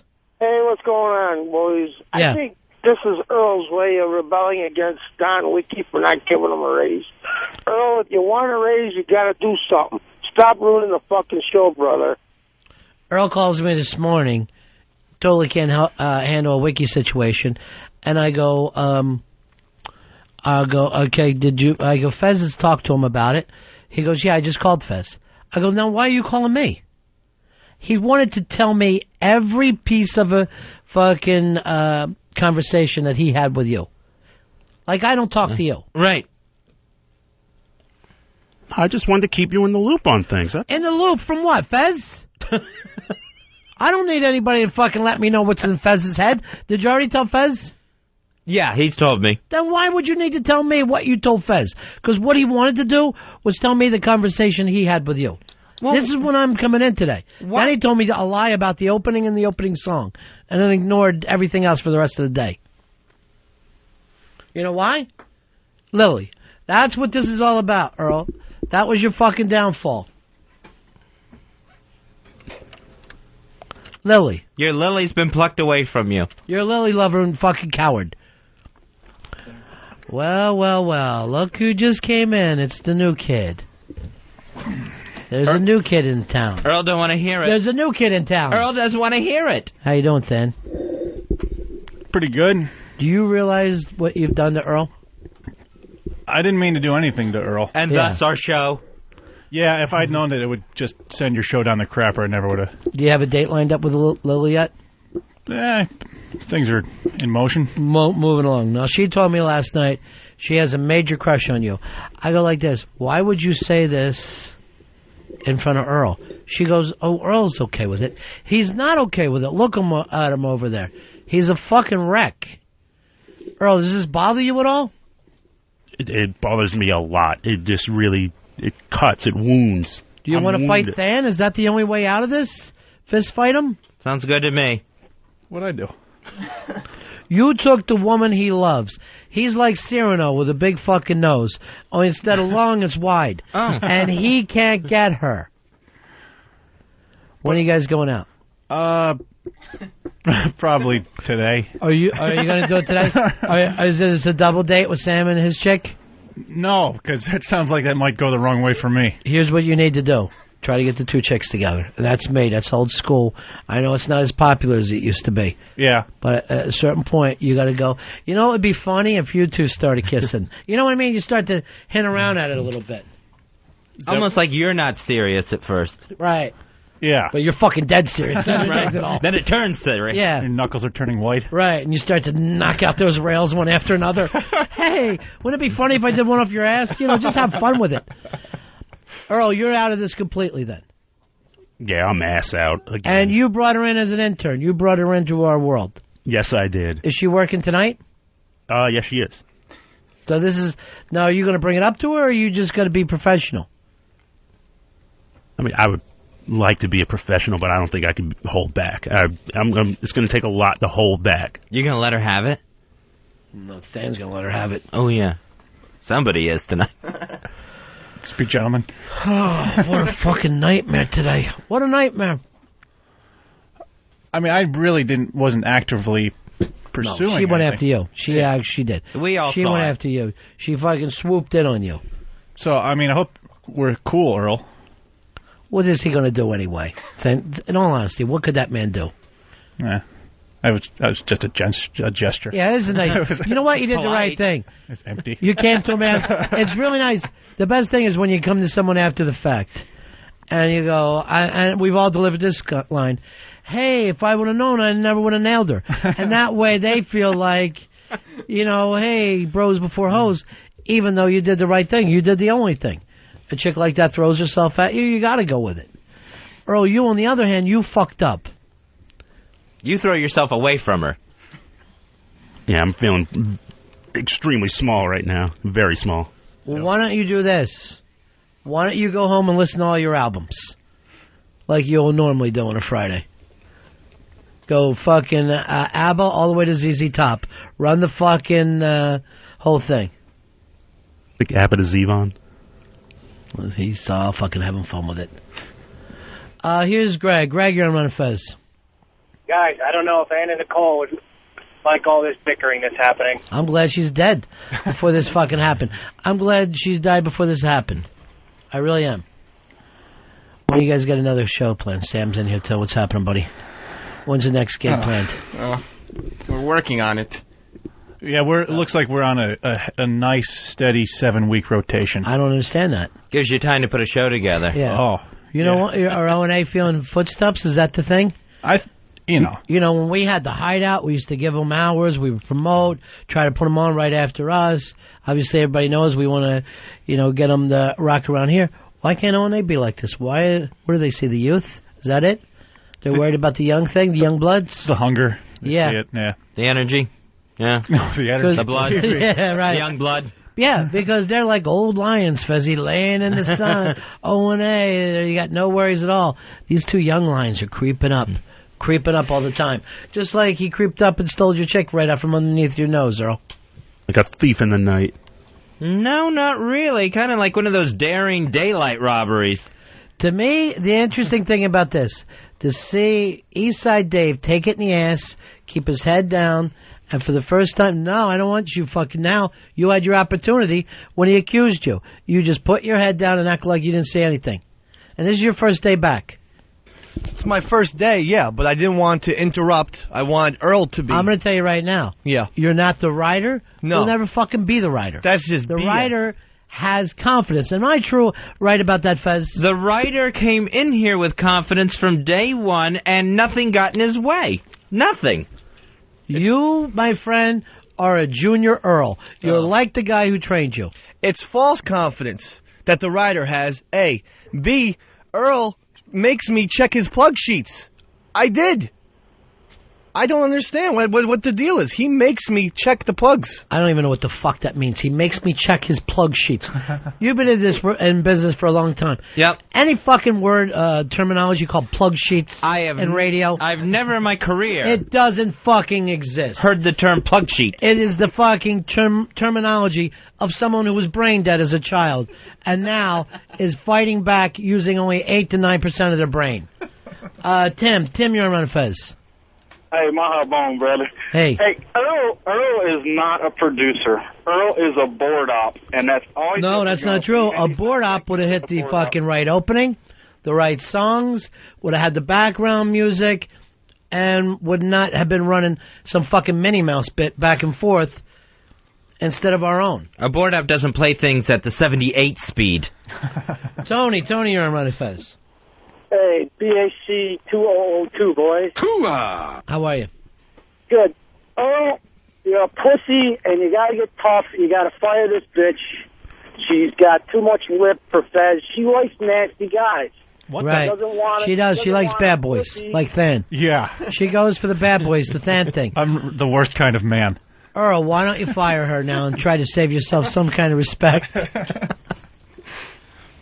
I mean, I'm not even sure if I can do that anymore. I mean, it would just make an even more awkward situation even more awkward. I can't fire her based on who she sees. You are a vagina with size 12 feet. That's exactly what you are.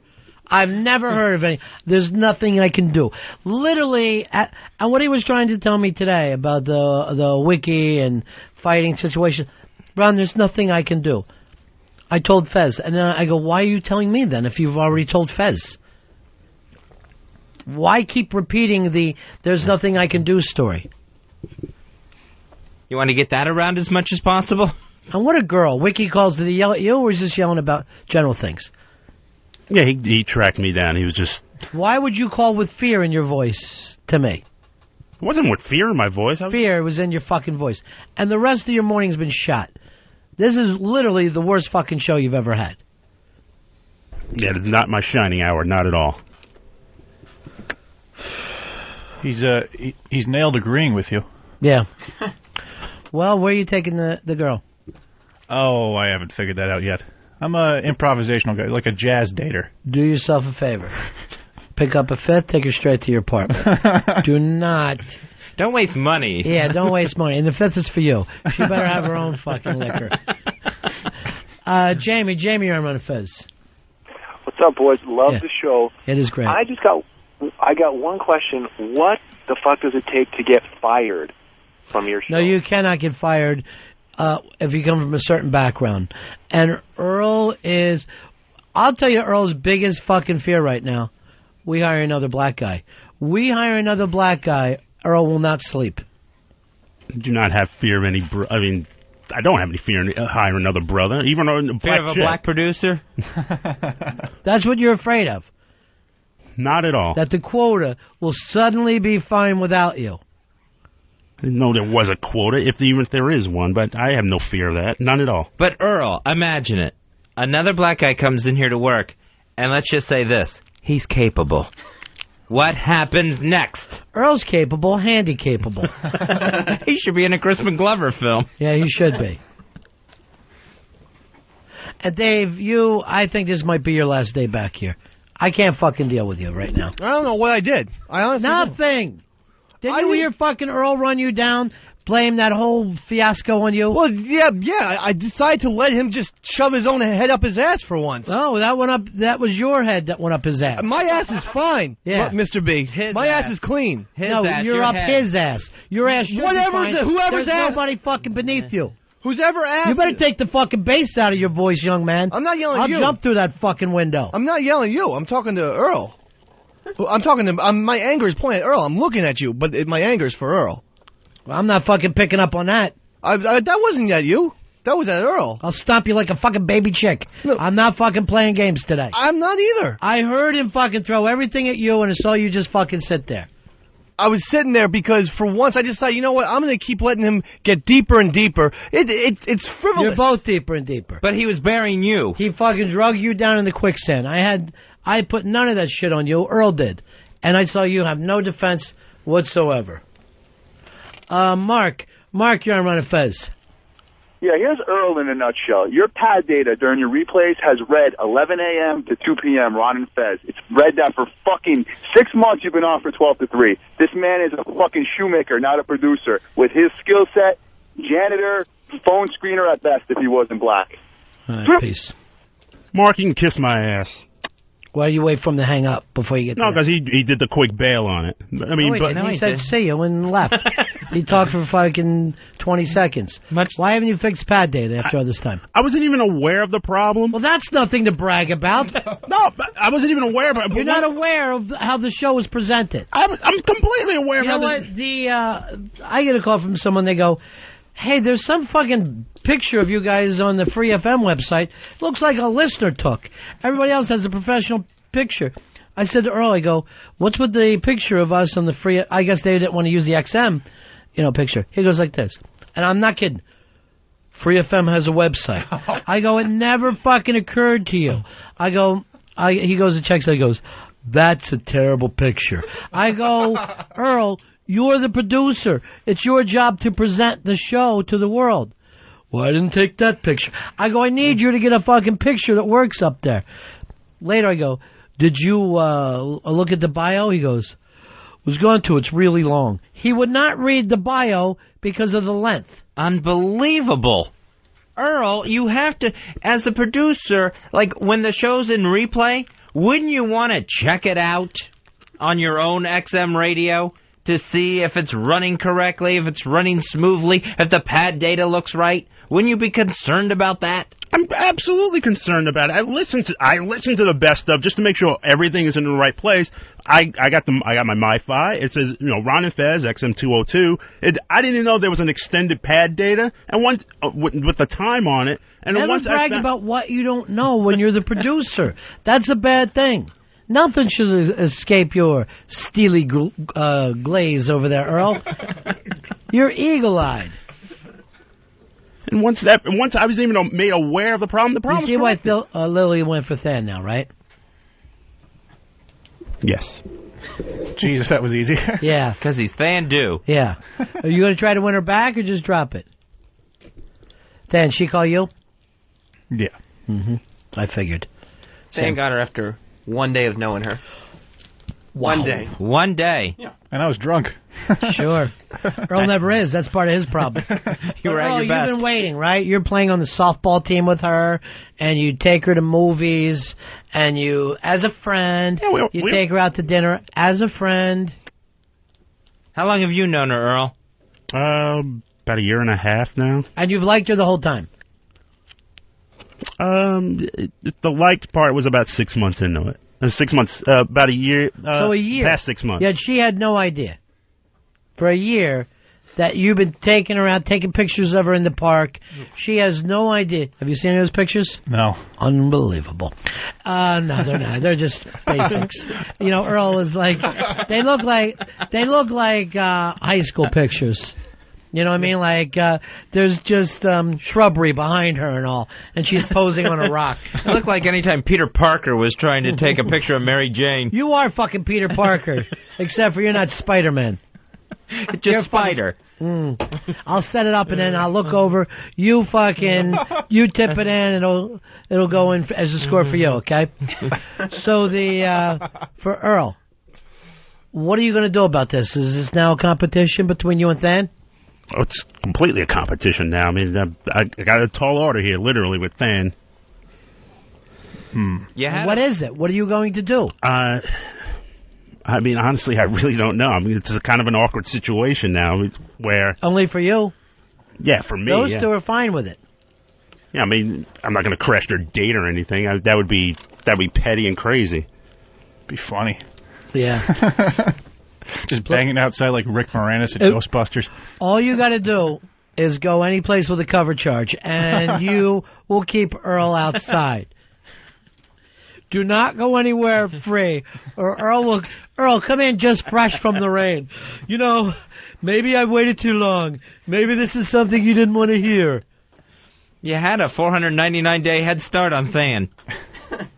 He was biding his time then. No, it was like just the past 6 months we were just hanging out a lot. I mean, before it was just like I saw her off and on. She thought you were hanging out like girlfriends. He got her in one day. 6 months of you two hanging out as girlfriends, doing each other's toenails, pillow fights. Doesn't occur to her that maybe you're interested. Because when you even said that, she goes, "No, you're not, Earl. You don't like me that way." Was she ever in the slightest danger of being touched by you? Ever in the slightest? No, not at all. But you guys hung out all the time? We hung out a lot, but it wasn't a situation where... When you told me that when she fell asleep on the couch, she pulled the back of her pants down just a little bit, see the top of her ass crack. Way to go, Earl. Yeah. Here's Jim. Jim, you're on Ron and Fez. Hey, guys. Earl, now that she got a boyfriend, you can invite her to a friend's wedding. Earl, why don't you bring the two of them to Eddie Trunk's anniversary party? By the way, I heard that on the Worst of O&A this week. Yeah. And like hearing it for the first time again. Yeah, it's the best bit ever. It really is my favorite out of Earl Week. Maybe because you know the backstory of Eddie calling you at home, "What's with Earl?" And then, luckily, he didn't work for us then, so we could just sit back and laugh like everyone else. Earl said it was my mom and my wife were screaming at me. No one has three people. When you just, what was the phone or the microphone? When you just hear Earl start thumping it and banging it on the counter. Yeah, he had that move when they were replaying the Grammy audio snafu earlier this week. Oh, right, yeah. You just heard pounding It's a noises. signature move. Yeah. And you know, after all this time, he finally got around to admitting that was the truth, that it was you. Oh, the Grammys are this weekend. We got a chance for Earl to do this Why don't you do it, Earl? Do Please. it. I beg you. I'm going to post centuries. Get to their Larry King shit that they have from today. Whatever it is, get to it, destroy it. Try to find a way to delete all Steve's work, just so I can listen to that show. Rob, you're on Ron and Fez. Yeah, Rob, don't let him blame his incompetence on Lovely Lily. He's been incompetent for over a year. Well, they say he's a 3-1. According to the data that comes in, you're a 3-1. Right, Earl? Yes. I had a very good review. A very good review. 3 is as low as he'll go with anyone. You got a 3-1. Yeah, but I mean, he also told me he's like no one was getting 5s or anything. It's not entirely true. So very. I thought it was. Nope. Than got 5. Wrapped around his young.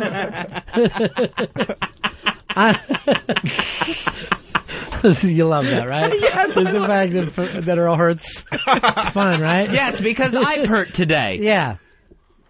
Well, you had the uncomfortable fucking thing of the crazy movie guy glaring at you while you're trying to read his plugs. Yeah, he was looking daggers through you. I got that, and I got Willard here trying to hand me a CD. Yeah, he is. That I never knew anything about. Boy, that CD was nutty. Nutty CD, and look at the crazy handwriting. Because he's written. It's a homemade CD, and he's written out all the tracks himself in just crazy handwriting.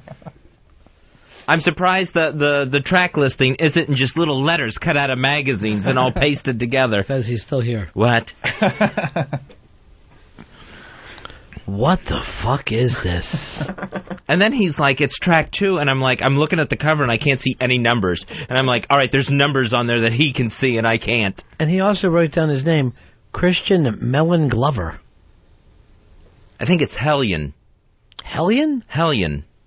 I like Melon better as a name. And, Dave's not talking either. He shit to bed last night trying to run a comedy pyramid on Free FM. I don't know, Fuzzy. It's a whole new time here. We need somebody who can rise up and take care of the Ron and Fez show. Hi, you're on Ron and Fez. Yeah. Oh, Hi, guys. How are you? It's Billy Staples! Staples! Now! I was just actually laying This is like down. Stone Cold popping in. Yeah, I just laid Thank down you. and I had this vision of a pile of bodies on Producer Hill. Oh, my God, Billy. And something just said, call in and say hi. Billy, the entire time you worked for us, I don't remember once raising my voice to you. It seems like you were on the job all the time. Well, one time we had a fight had nothing to do with job performance. What was that about? Missing bindles? Yeah, partying and stuff. Right. It's a personal thing.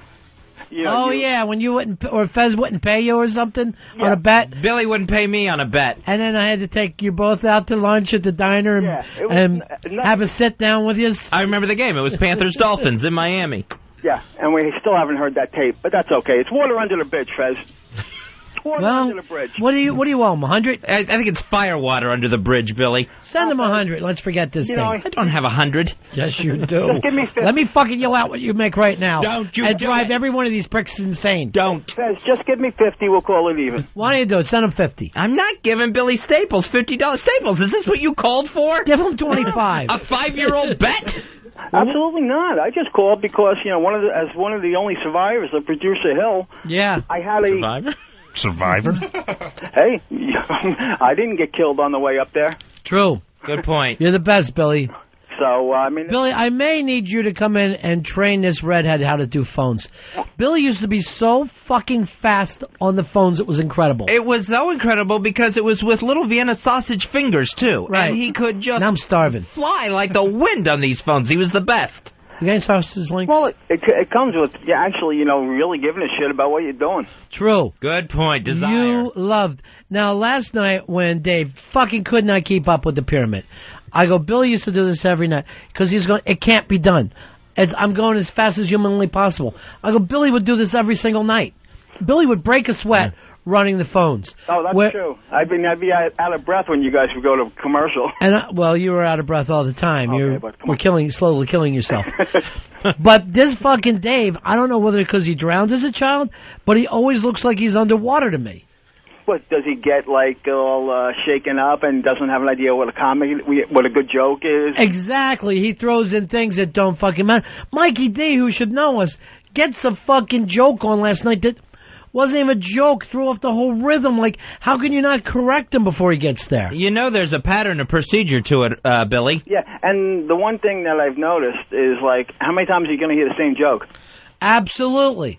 How many times is the same thing going to be? And Ron, you're so diplomatic now. You don't even say, these guys are getting off the hook. I know. I mean, God, I got soft on him. I go easy now. Yeah, I mean, I'm Mr. Easy Guy. If the same guy got through or whatever with the same joke, it'd be on the break. We did that one already.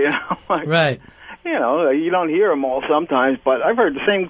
You guys doing a pyramid and the same thing 3 times. And that's that fucking yeah.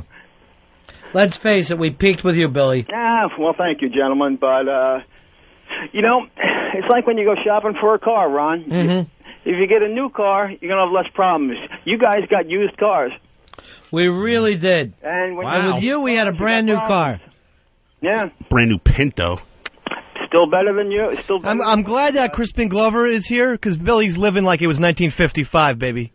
What's that even mean? In the past. What the fuck does that mean? He's living in the past. Crispin Glover's not here. I'm glad he was here. Well, but still. What is your point? Get over it, Billy. Times move on. What's that got to do with 1955?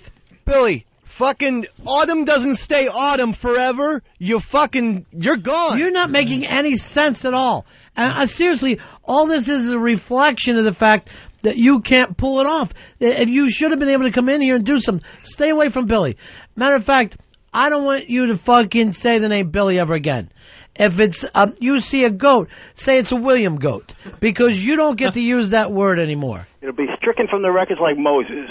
So it shall be written, so it shall be done. Good one, Bill. Oh, Billy. That's Staples. Staples! Now! Ah, yes. Well, you know what, it's very simple. You can't go in there cocky and, you think you got it. It took a while to learn the phones. That's exactly right, Billy, but you used to basically sleep with those phones. Well, you were asleep at the phones. Well, just once. But I would be the first to say, if Billy fucked up, this was the best phone guy we ever had. The best ever. I will agree with that. I've seen Billy go through a comedy pyramid on the phones with one hand and a giant bag of Blue Ranch Doritos in the other. And the party mix. Fucking starving. Earl, any Doritos? The party mix, Fez. The party mix. Yeah. The party mix. I forgot about that. Memories of the party mix. And the best part is, it's like, you got to know a joke when you hear it. Right. And if you don't know a joke, if you don't have a comedy sense... Now the joke is the fucking phone screener himself, Billy. Well, that's the new joke. How these guys fucked up, where in your day, ran like a machine. Everybody cared. 5 fingers pulling together into a fist, Fezzy. A lot more power there. Ronnie, you have no idea. No. I mean, they have no idea what they're getting away with. No. Oh, for God's sake. Well, you know what? Maybe I stopped caring. You know what I mean, Fez? Maybe I stopped caring. I'm like Joe Paterno. Oh, I don't need to really be down on the field. I'll fucking sit up high and have a dog. Maybe that's the thing. You know what's a joke, Billy? You're set at Red Bank. When you all right, talk about going to the past. Wow. Why don't you fucking get here today, Red? Yeah. All right? Ball of failure. Well, you know what it is? Where'd that nickname come from, William? Get away. Get away. It's tough when you're a one-trick pony. True. I came in, I was doing 4 jobs. You could do it all, Billy. Yeah. You could do it all. And the problem is, am I working there? No, because I'm not going to work for peon wages. Right. I had this discussion with someone, and it just, Anyone who's a producer these days is a piece of shit, Billy. Yeah, right. Well, I'm not going to work for pennies anymore. I paid my dues. Although I got to tell you the truth, Than is living on the Upper East Side. What's that? Nothing. Oh. When William says he did 4 jobs, they include eating, sleeping, drinking, and napping. Thank you. Could you please get a line on? Stop listing. Oh. What is this, the fucking book of list? William brought the list out. Stop. Well, listen, let's see. Got hired as a writer, learned the phones, became an on-air personality. You've done it all. Yeah. You've been through it all. You've seen it all. The 5-letter man. Yeah, 5-letter man. Hey, come on. We always called him. When you going to have something like a boxing match that one of these guys is going to get involved with or something? Well, we were supposed to do something in 2 weeks. Earl's been shitting the bed all over it. He better start and fucking crank it together now. Wiki called screaming at him, so Fez and I have to do Earl's job after the show today and go look into it. But I miss this, Fezzy. Remember what I used to say, if you were tired, I retired? I go, where's my go-to man? Where's Staples? We bring Staples in. He'd always have something funny to say. It was such a joy. And we always had a backup. Always had a backup. You had to have a backup. Yeah. That's what I got from Fezzy. Is like, no matter what you got, you know what? Just in case, something goes wrong, certain guest doesn't call in or whatever, whatever happens, you got to have a backup. You just can't sit there and have your thumb up your ass and the producer's looking at you with that the 1,000-yard glare. That's them. And they look at, it's like, it's really tough even using the word producer. True. You don't think they fall into that category? Well, you brought pride to the title. Yeah.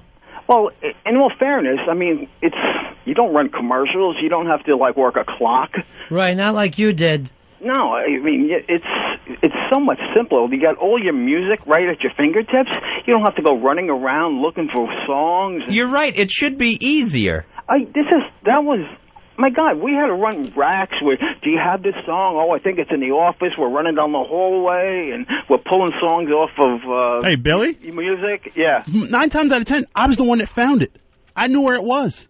Stop trying to take his fucking... Oh, Earl, half the time you weren't even around. So low. You were sitting there. Prior to the job, I remember someone, not me, crapping on a check and smearing it. That was great. He did that to Earl's check. Heard. Let me ask you this. Would you have the balls to wipe your ass with Al's paycheck today, Earl? No, I got a little bit of pride in myself. I wouldn't use fecal matter to make a joke. It was funny when fucking Al was yelling, how am I going to cash this? And was chasing him with his shitty check. We were all laughing. Earl, have you ever done a stunt other than remote control? Anything for the show? The last time I checked, after everyone and their mother told you not to do it, I didn't bomb at Red Bank. Oh, stop bringing up Red Bank. First of all, you got a chance to open for Jimmy Norton. To me, That's success right there. Man, I got paid for it. And he got paid. But don't you have to finish the set to actually Dan, open you to open someone? for Jimmy? Yeah, at the Hammerstein. How'd you do? Solid. Yeah, I didn't, solid. Much like Billy. Yeah. No, it's Have like... you ever seen that set? It's around somewhere. You need to say it. Yeah, it was Legendary. That's the last time you went up, right, Billy? That's the last time I've been on stage, and then I took some time off.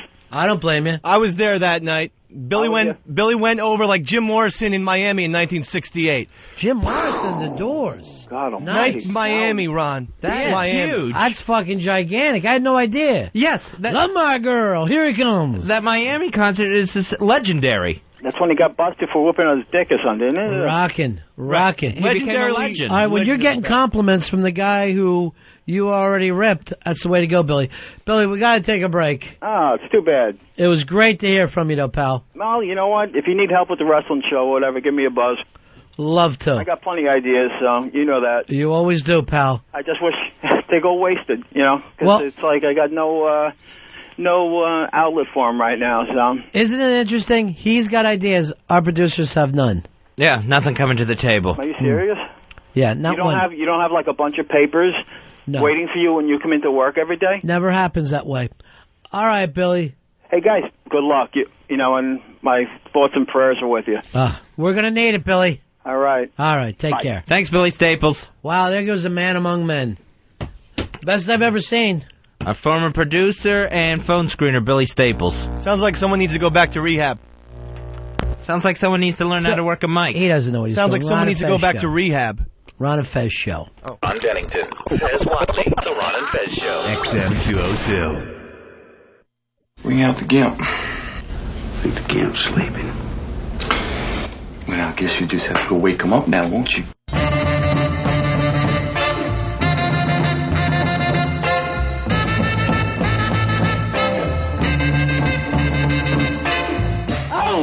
Jesus! Ah! No! Oh! Jesus! God! Wait, guys! What?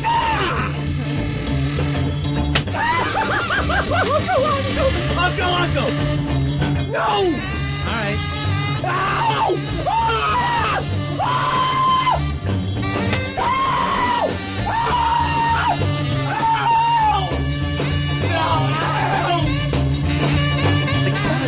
This is the warm-up. Ow! The tall guy. Ow! Fucking shit!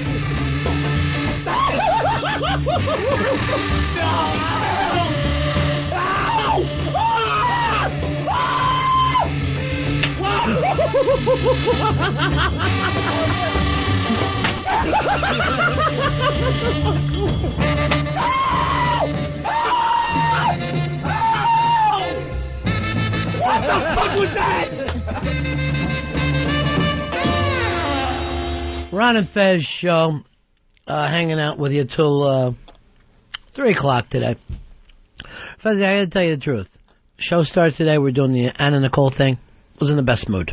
Yeah, and it's easy how quickly it can turn through no fault of a person's own.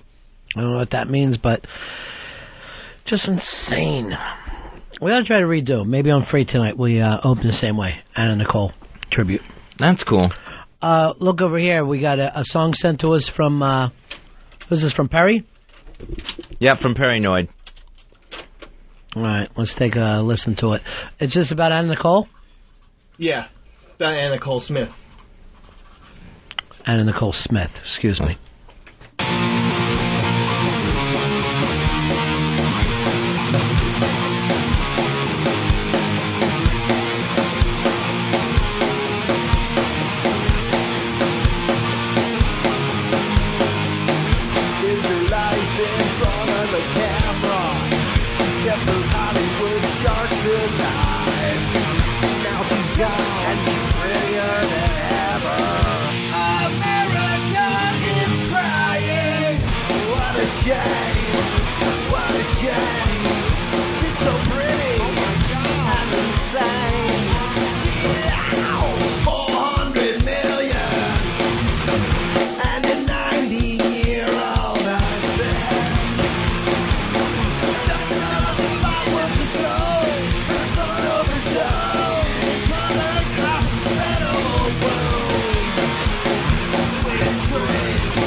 already the tribute songs are starting, Fez.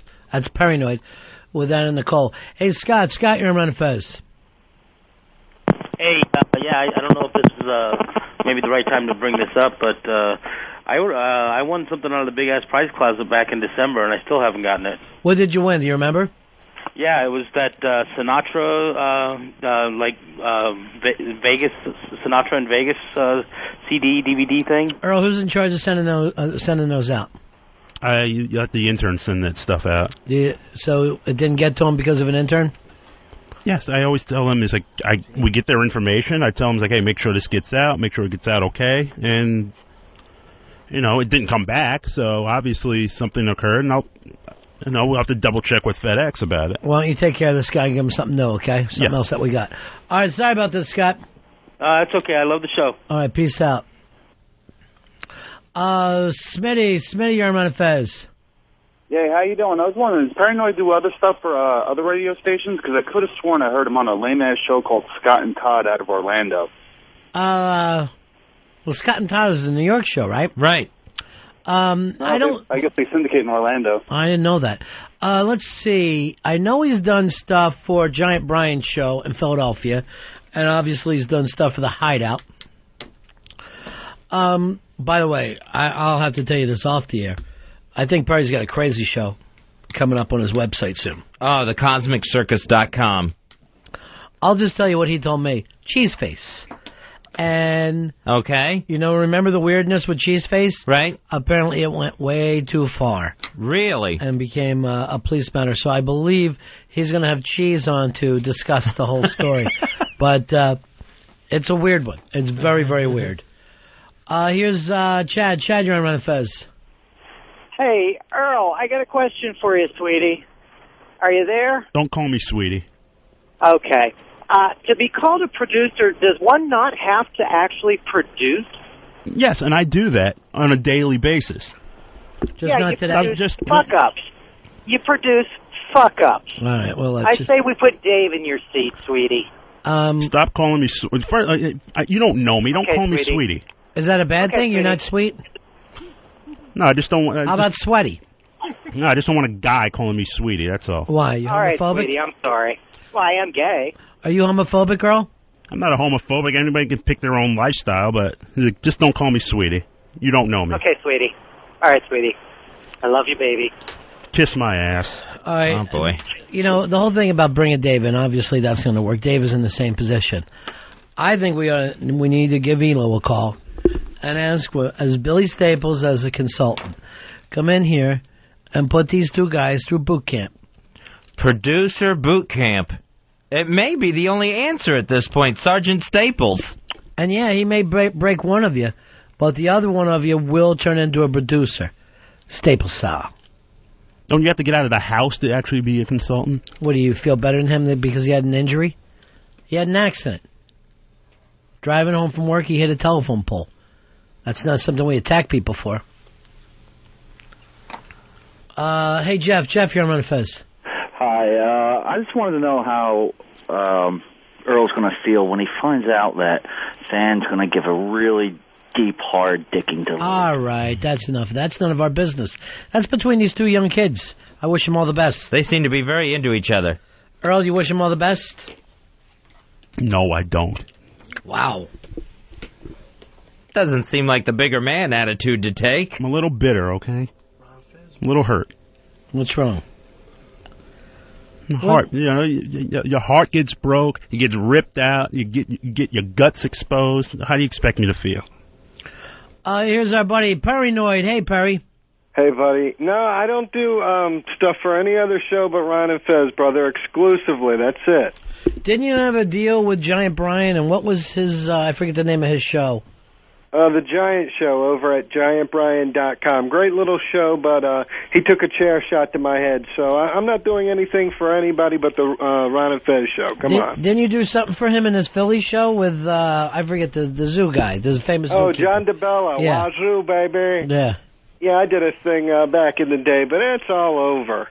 Ron and Fez exclusively, baby. I'm even done with the circus. We're going to close the show out with a mind-blowing cheese face thing. And that is going to finally end the Cosmic Circus. For a couple of months. Uh-huh. Oh, okay. How's everything going with the girlfriend? Oh, it's stressful, man. I can't even think straight. Isn't it weird that you have become Paulo, and Paulo is now the jitterbug out there getting the ladies? Yeah, you have no idea how similar those stories are connected. Wow. Paulo and Paranoid, it's pretty nutty. Now, you coming up here on February 23rd, maybe sing a tune for us? I think so. I think we're going to rock New York City, hopefully. Good. If Earl can ever get it together. You know, Earl, please get back to Paranoid. I just can never get anything out of him. I write him, but I never hear back. So Earl, all you got to do is hit reply and just write a note back to him. It was a bold-faced lie. I've been definitely dealing with. Here's the thing: you're falling apart. You're really like a puddle of sweetie sweat over there right now, sweetie. You're going out of your mind. All right, sorry, Perry. We'll try to get back to that. Hey, as always, thanks for playing the songs, guys. All right. Bye-bye. Take care. TheCosmicCircus.com is his website. Josh, you're on Ron and Fez. Hey, guys, what's up? Hey. Paranoid, man, you're such a liar. Why is that? He's already gone. It was like a month and a half ago. He did something for Don and Mike. He did a show opener. I remember hearing it because I did the same contest, and he did something too. You lie, son. You lie. How did it sound? Was it good? I don't care. I don't listen to his crap. It sucks. It must have. But he lies. All right, there. I didn't know about that. No, I have no problem with Perry going out there doing his songs wherever he should. I want as many people in the world to hear Perry as there are people in the world. I want people in Norway and in Thailand both to go, man, I love Perry's shit. It's really good. That's why we say TheCosmicCircus.com. Here, what? Scott, we say something. Yeah. Scott, you're on Ron and Fez. Billy's going to call in about you soon. Hey. Yeah. Ron, I need to stick up Earl and Dave here, you know. It's like when the show back under Billy Staples, the show was like Sesame Street. Like it was the old days. Now, under Earl and Dave, they make the show like Saturday Night Live. Wow. Billy all right. Staples needs to go back into his coma. But you got to give Billy this. He never had the opportunity to work on this style radio. I mean, he worked in terrestrial radio. That is nothing, Fez. That's like a fucking half a joint where this is crack. Yeah, Billy would be completely unrestrained here. He'd be phenomenal. Unlike Earl, who you still can't seem to get any energy out of. And Dave, who now I found out he must have been up all night, really wasn't his day. Basically, boys were figuring out the two shows is too much. I get it. I understand it. Let's have you each pick one. Don, you're on Ron and Fez. Yeah, how you doing, buddy? Good. Just want to say shame on you, Ron and Fez. We're only a third of the way through Black History Month, and you guys are crucifying this poor black man on the air. The interesting thing is, did we do a Black History moment yesterday, Fez? No, I don't recall one yesterday. We're going to have one every day? Yeah. We didn't have one yesterday, and I haven't heard one today. I have one ready right now. Well, whether you have one ready or not doesn't mean they get on the air. You have to get them on the air. Did you get one on yesterday? No, things kind of spiraled out of control yesterday. Then what's the fucking sense of doing Black History Month? What happened yesterday, Fez, where we couldn't have used his Black History Month? I don't know what happened that we spiraled out of control. I don't remember that. I don't remember going into the whirling dervish. Well, we were talking about, well, I was the focal point of yesterday. I mean, would have been a perfect fucking time for you to play your music and do your Black History moment, right? Yes, but I was too busy defending myself on a variety of things. You fucking do it by playing your Black History moment. You get your shit on the air the way you're supposed to. Chuck, you're on Ron and Fez. Hey, Ron. Hey, Fez. How you doing, guys? Boy, it's awful to hear such a tension convention over there. It is. Especially today, of all days, when our gold-digging, hopped-up whore bit the dust. But I got to say something. I'm going into the great Connecticut School of Broadcasting Studios with my brother. My brother has been on the radio for a bit, and he's making a new demo. Is there anything we could do for you, Chuck? Well, what I was going to do is I'm going into the studio with him, and I'm going to see how hard it is to cue up these bytes. Thank you, Chuck. Buttons. Appreciate you calling, buddy. Okay. Best of luck to you in all that you're doing there in the future. You already seem like you have the brevity of a fucking producer. I swear to God, it's my after-show meeting. That's how much it's like pulling teeth. The American Foundation for Suicide Prevention, they're now demanding... Have them call me. Have them give me a call. They're now demanding that GM apologize and pull their Super Bowl ad off of the air. It's the one featuring the depressed robot who dreams about jumping off a bridge after he drops a bolt. So there's another Super Bowl ad that another group is demanding to have pulled off. A robot can't commit suicide. It's a fucking robot. So they're saying that it makes light of suicide. Like you wouldn't go on and make a funny commercial about heart disease or anything else that kills people. There was a funny fucking commercial about heart disease on there. It ran twice. Oh, that's right. The heart getting beat up. Yeah, so don't act like we don't make fun of heart disease. We do. It seems to me like if you look hard enough in any of these ads, you're going to find something that offends you. Scott, you're on Ron and Fez. Hey, buddies.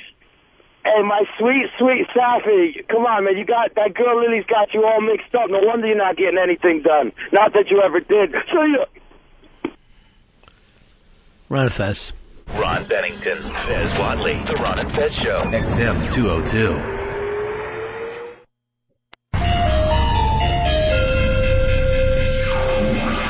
Hi, we're XM satellite radio personalities, Ron and Fez. And at XM, we do endless research to find out exactly what you, the subscriber, wants to hear.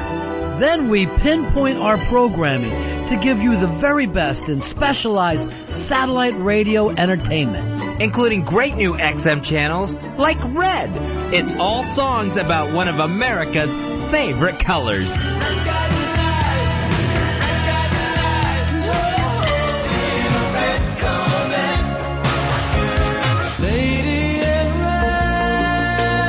Red will have the other colors green with envy. And coming soon, entire XM channels dedicated to blue, yellow, and magenta. Next, have a seat at the bar on XM's new channel, Danny Boy. It's 24 hours of Irish guys crying in their beer. A man loves his sweetheart the most, his wife the best, but his mother the longest. Every day is a drunken St. Patrick's Day on XM's Danny Boy. Hey Fez, ever wondered what happened to those guys who left successful bands to go on to pathetic solo projects? I sure have, but I guess there's no place to hear that kind of crap. Until now, you can hear all those lovable losers on XM's Follow-Up Failures. Follow-Up Failures. Well, you'll get to hear Slash's Snake Pit, the other guy from Wham, and non-stop David Lee Roth. Bozy bop, city bop. Now here's something for everyone. Hermaphrodite on XM. The very best in she-male talk. I'm a woman with a penis, and I'm not afraid to use it. Hermaphrodite on XM. It's he said, she said, and only one person's talking. And that's just a taste of what's coming soon to XM satellite radio. Plus, there's even more great new channels that will be announced soon. And remember, at XM satellite radio, you can never be too specific.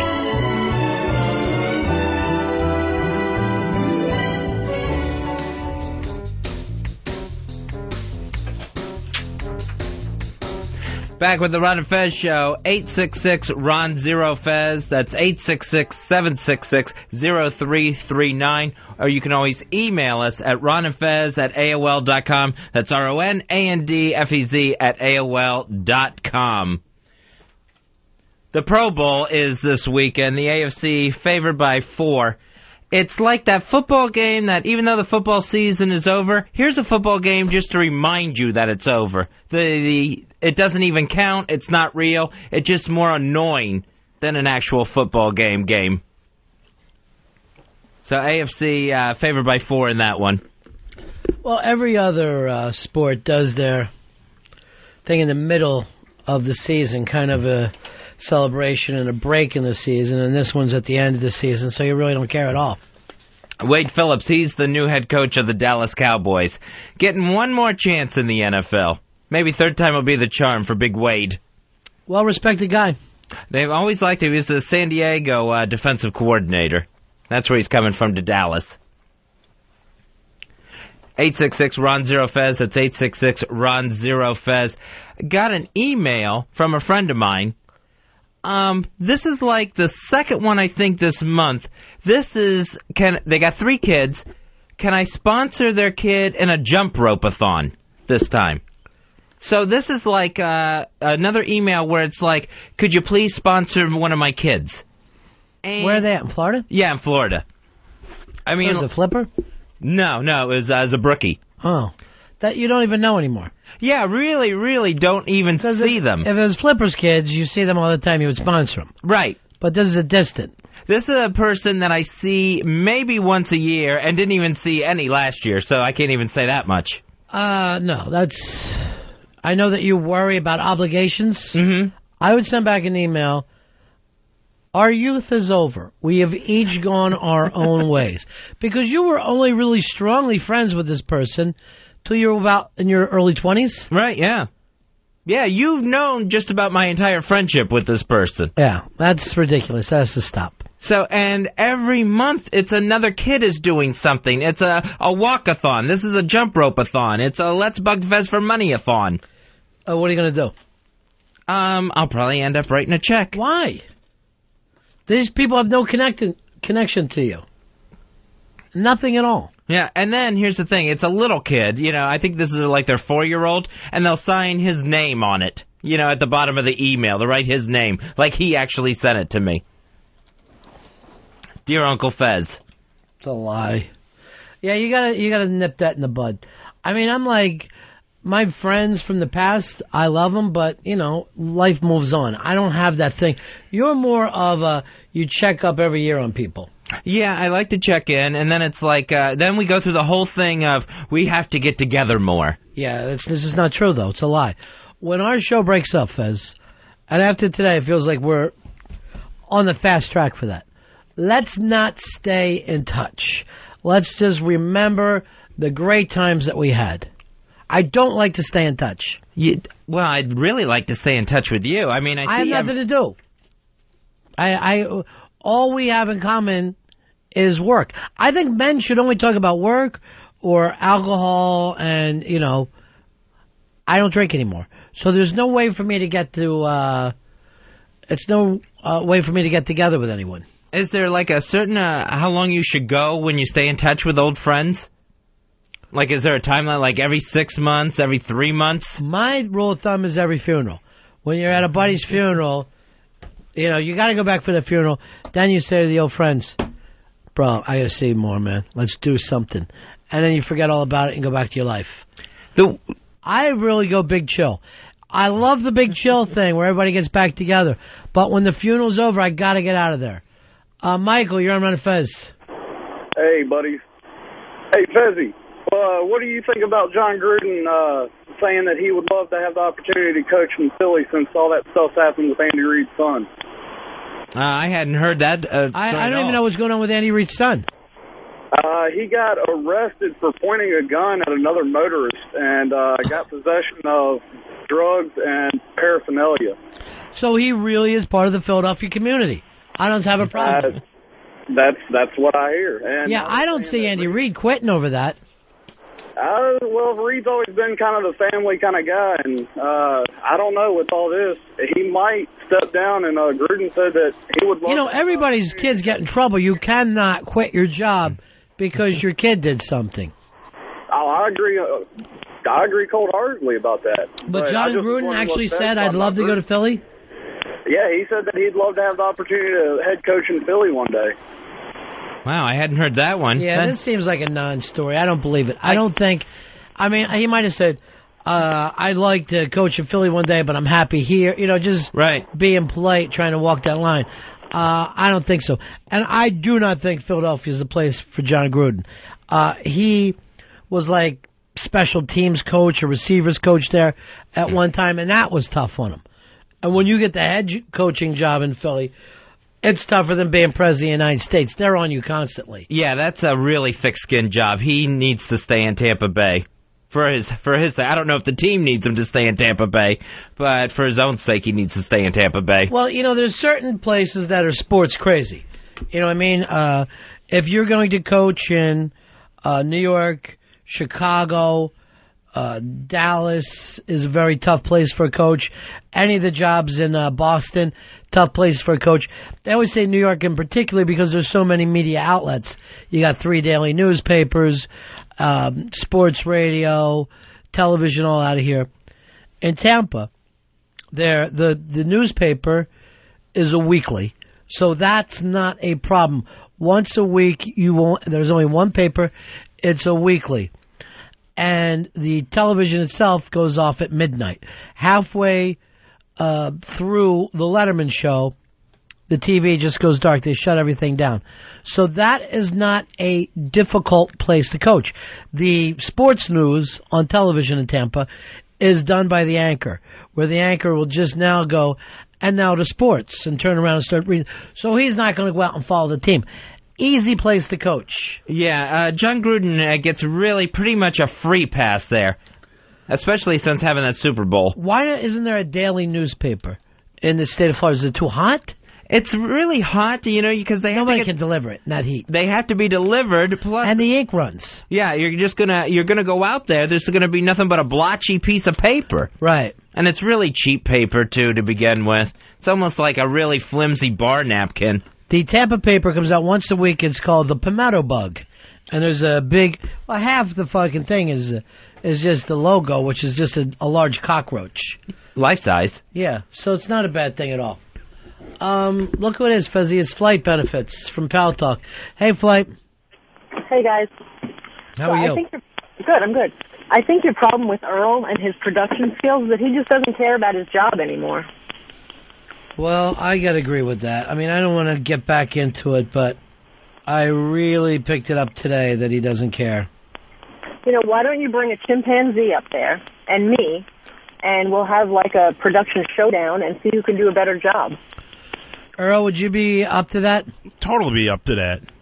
So you would not mind having a job against a contest against a chimpanzee and a flight attendant? I'll take on anybody. I don't care. It's a chimpanzee, Earl. You're not even slightly offended. I get the reference on that, but I mean, if here's another Monday morning quarterback who wants to challenge me, game on. Let's do it.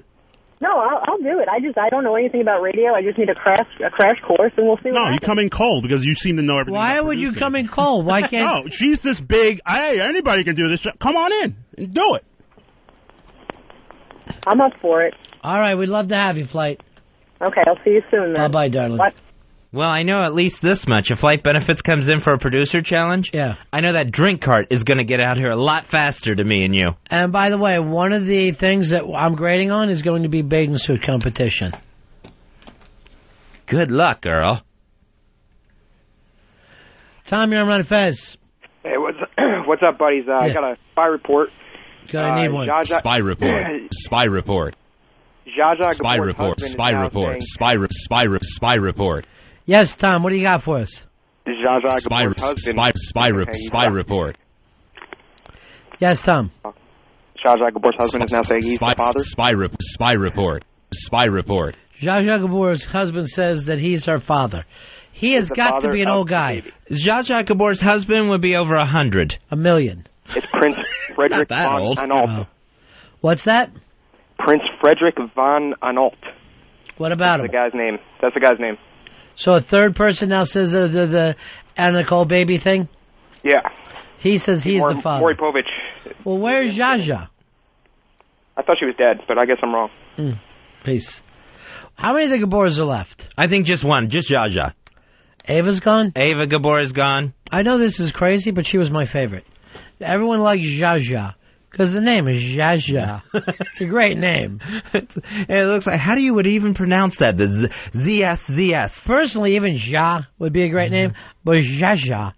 It's fantastic. Ava was the Green Acres one. And then, of course, the bigger, lesser-known Gabor sister, Magda. Magda, again, great fucking name, but she was really not known at all. No, barely known. She's only known in a group with the Gabor sisters. There's Ava, there's Zsa, and that other Gabor sister. She was the Zeppo Marx of that family. But people go, yeah, I know the name Zeppo Marx. What did he do? Do you remember what he did in the thing, Fez? No, I don't. once he came on and was handsome. Other than that, he doesn't even look like a Marx. He came on, he was almost like the Dean Martins of them. Kirk, you're on Ron and Fez. Hey, buddies, big fans. Yeah. Just calling to fill you in on a little bit more about Andy Reid's. Both his kids got popped in the same day. One in the morning, pulling a gung on somebody, and then the second one in the afternoon, he was under the influence of heroin, ran a red light and plowed into somebody. Doesn't remember any of it.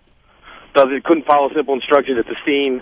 They both got popped with guns. They searched the house. They found needles, guns, shotguns, hollow tip bullets. They found the whole works on them too. And, well, they always say that these guys are never home, these coaches. They're working 120 hours a week. Family, Good Mormon family. That's what that is right there. Good Mormon upbringing. I don't want to just defend the kid, but I got to tell you, it's so difficult to drive on heroin because any red light, that fucking car in front of you comes up fast. It fucking feels like it's coming at you. It's like playing asteroids. Riley, you're on Ron and Fez. What's up, buddy? Yeah. Hey, Fez, I can't believe you're not on a goddamn phone trying to snag this baby up. It doesn't have any mom. It doesn't even know who its parents are. And this is perfect opportunity for you to finally have baby love, and you're sitting on your fucking ass. Somebody had to tell you, Fez, maybe as brashly as they could, this is go time. I guess it is just a slap right in the face, a wake-up call. A friendly slap in the face. Yeah. A call to arms, if you will. To try to pick up this baby, Danielle Lynn Smith-Stern. Now, I may be in the minority here, but I honestly think that baby should be put down. Put to sleep, so this doesn't happen to another generation. Okay, yeah, but you really are going to be in a minority there. That baby was born craving pills. I mean, the baby right now could snort like a Hoover. This baby, all it wants is drugs. It's not going to stop. So we have no idea yet who even the baby's father is. This baby now, how old is it? 5 months old. You could roll it down the aisle of a pharmacy, and it would start acting like Miss Pac-Man, just eating pill after pill after pill. You think it's too late for the 5-month-old? Yeah. And if it gets to a dot, it will eat those ghosts. It will eat those ghosts. So I have to see who ends up getting this baby. And if it even is like a multi-million-dollar baby. If it has an inheritance coming. It would be multi-billion. Be 1.6 billion. By the time it's 21, even if you just drop that thing off at the local bank, Fezzy, it'd be up over a couple billion. Yes, I want to start a checking account. With this baby. Right. That's my deposit. Remember there was a rich baby like that, like a Onassis baby? That was like a little something they used to call it. But it would be like 11, and she had her own ship, but they constantly had to have an army of master pose around her to protect her from the world. Yeah, wouldn't they call her like Poor Little Rich Girl or something like that? Well, the original Poor Little Rich Girl was the lady who grew up to be the designer, Gloria Vanderbilt. Okay. And she is the mother of the guy on CNN, the gray hair guy. Anderson Cooper. Anderson Cooper's mom, yeah. And she was, for like 5 years old, torn back and forth between, a mother and a grandmother. And she was the original Poor Little Rich Girl, and then she was Little Gloria Happy at Last. So people forgot, like that was one of those things back in the day, like in the 30s. That was the major story that people would talk about. Then, of course, it would be like John and Caroline. They were our Poor Little Rich kids, where we're like, they have no idea, they don't know what people actually think, and they're surrounded by, gates of the Onassis things. Yeah, I think this is Ari Onassis' granddaughter. Right. Athena. I think it's Athena Onassis, who I think is probably like about 20 now. Matt, you're on Ron and Fez. Hey, we got to keep Fezzy away from this second coming of Damien coming out of the Nicole Smith camp. This kid, we got to keep suspect on it. It could be Damien. That could be. There would be no better baby, Fezzy, to be the Antichrist than this one. Now, I never expected the Antichrist to be a girl, and that's why it works so well. It's the perfect plan. Well, ever since this baby's been born, her brother and her mother have mysteriously died. Mysteriously died or smothered by a baby?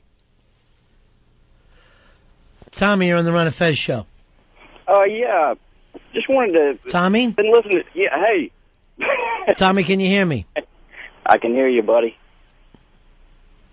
Hello? Tommy, you're on the Ron and Fez show. Hey, how's it going, fellas? Tommy? See me. Tommy, can you hear me? Feel me. Tommy? Touch me. Tommy?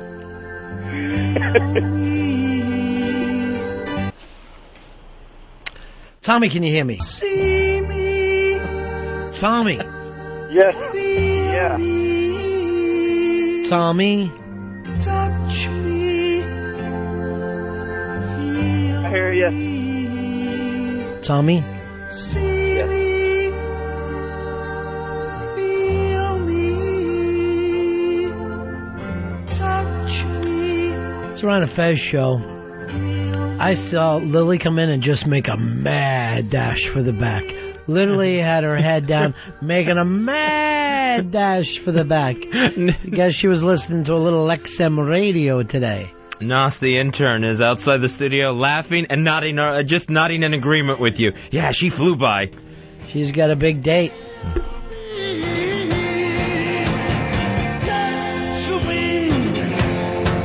Tommy? Tommy, can you hear me? Oh, he's gone. Hey, Lily, how are you doing? I'm doing good. How are you? You were a little bit of topic again today. Oh, yeah? Your man, Than, was in. So he's my man now? Well, that's what he said. Congratulations. Wow. Mm-hmm. I feel special. Earl doesn't, and we'll leave it at that. We will leave it at that. How are you today? Feeling like the center of the attention? No, I feel good. Center of the universe? That's where you need to be, right? No. Women. I feel good. I was just running some errands and I feel good. What were you doing? Getting socks and stuff for Than?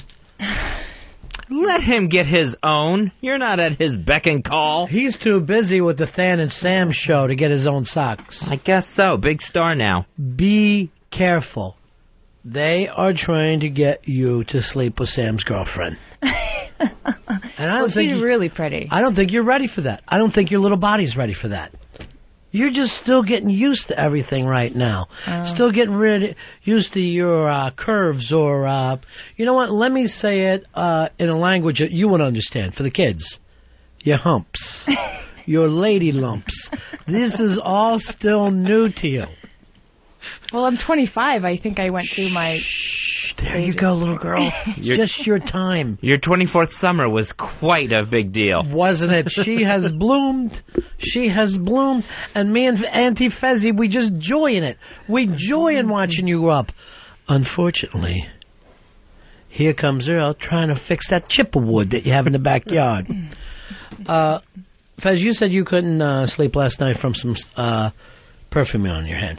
Yeah, one of the sales guys yesterday brought his girlfriend into the studio. Yeah. For some reason, right before she introduced herself to me, she sprayed perfume in the palm of her hand and then shook my hand. Yeah. So that the perfume was all over my palm. And then she readily admitted to it. She goes, "I just sprayed perfume in my hand so I would get it on your hand." Let me see the bottom of your hand. Why is your hand kind of orange? Put up your other hand. You have an odd color to your hands. Oh, yeah. I never noticed that before. It's like a circulation thing. I had no idea. Half my time, my fingers are tingling. Because that is not the hands of someone who's your age. That's the hands of a corpse. Particularly the right hand. Do you see it, Lil? Yeah. Does it look bad? Yeah, your right hand. It looks a little scary. I never had I never saw anyone with bad hands. It's more swollen than it is more. It's got more fluid in it. That's weird. Yeah. Yeah, I know. I can't go through the night without my hands falling asleep. I have bad hand circulation. But this is the funny thing that makes Fez Fez. So we're leaving there, and he's like, "That bitch just got perfume all over my hand." He's totally mad, right? He's furious.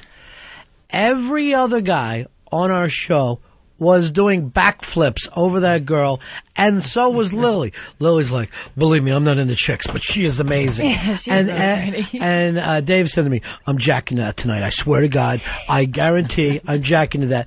Pitsy had stuff to say, Earl, and then Fez, like, that fucking bitch went and got her stink on me. And every other guy would have been smelling his hand and rubbing his cock. It was so premeditated that she would squirt the perfume in her hand and then get it on me. Maybe that was like a sexy thing. You think so? I find you know when we talked about your autism, you are incredibly autistic to beautiful women. Like, even gay guys go, she's fabulous. She's, Fez never has that thing of being able to recognize beauty in front of him. Well, have you noticed that about you? No, I've never noticed that. Do you notice, like, when other people say things about that you're not one of the people saying? Yeah, I guess so, yeah. It's odd. I've noticed that. But this perfume was so unbelievably candy sweet. It was like someone had wiped cotton candy all over my hand. Maybe that was her womanly essence that you smelled. She was trying to leave her scent on you. I think she was, too. I think if she would have done that to me, I would have spent time thinking about it, not feeling like I was insulted. So I got home, and I'm like scrubbing my hand with hot water because... He still doesn't get it. He doesn't understand what we're saying. It's okay to smell like a woman sometimes. Yes. It was giving me a headache. Nice. You smell like a woman tonight. Here's the thing. And you are going through the same age right now as Lily. You're getting your own humps, your own lady lumps, your own London Bridge, if you will. And I don't know how to raise you two girls anymore. Since your mama died, I don't know what to do with you two. I'm doing the best I can, but I'm going to have to find you suitors. But I feel so awkward and self-conscious. And then maybe once I get you two married off, well, I can go out and find a little filly for myself. You deserve happiness. Can you still smell that perfume? It's like it got stuck inside my nose. I don't even... seriously. When it came up last night, I was like, I'm going to explain to him that was a beautiful woman. And I went, no, don't even bother. You're tired. But everybody watched her take her boot off. She went and took her boot off or something. Yeah, what was that about? It was sexy craziness, that's all. It was the sexy crazy thing. Maybe she was spraying her feet with the perfume, too. Yeah, that was a bit odd. It was hot. It was unbelievably hot. Because she had these thigh highs, and all the other guys were lined up. I look at Fez, I say, not even paying attention.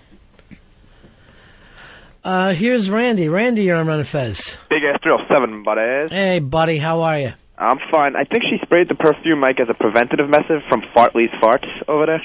You know, it may have been Randy. He's already gone.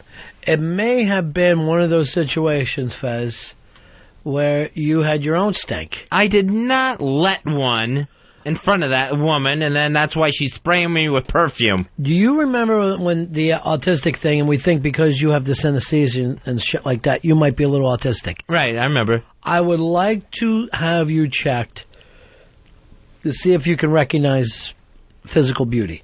Because I've been thinking about this. You don't like art. Right. You don't like music. And it never occurs to you when you run into beautiful women. Even if it's women that, 99.9% of your life, when you see a beautiful woman, you don't pursue her. But as you're walking down the street, you see a gorgeous woman, you think to yourself, there's a beautiful woman. It's just like saying flowers. But you're not driven by nature. True. Right? You don't find nature beautiful. Right. And I've never met another person who does not listen to music for pleasure. He does not. Yeah, I just never, ever throw in a CD, don't listen to any sort of music, radio, anything. Yeah. So what do you listen to music for, then? I don't listen to it. The odd thing is he doesn't at all. He has a tendency, then this is kind of interesting, I love to talk this over with a psychiatrist. He has a tendency to like songs that we played at different times of our career.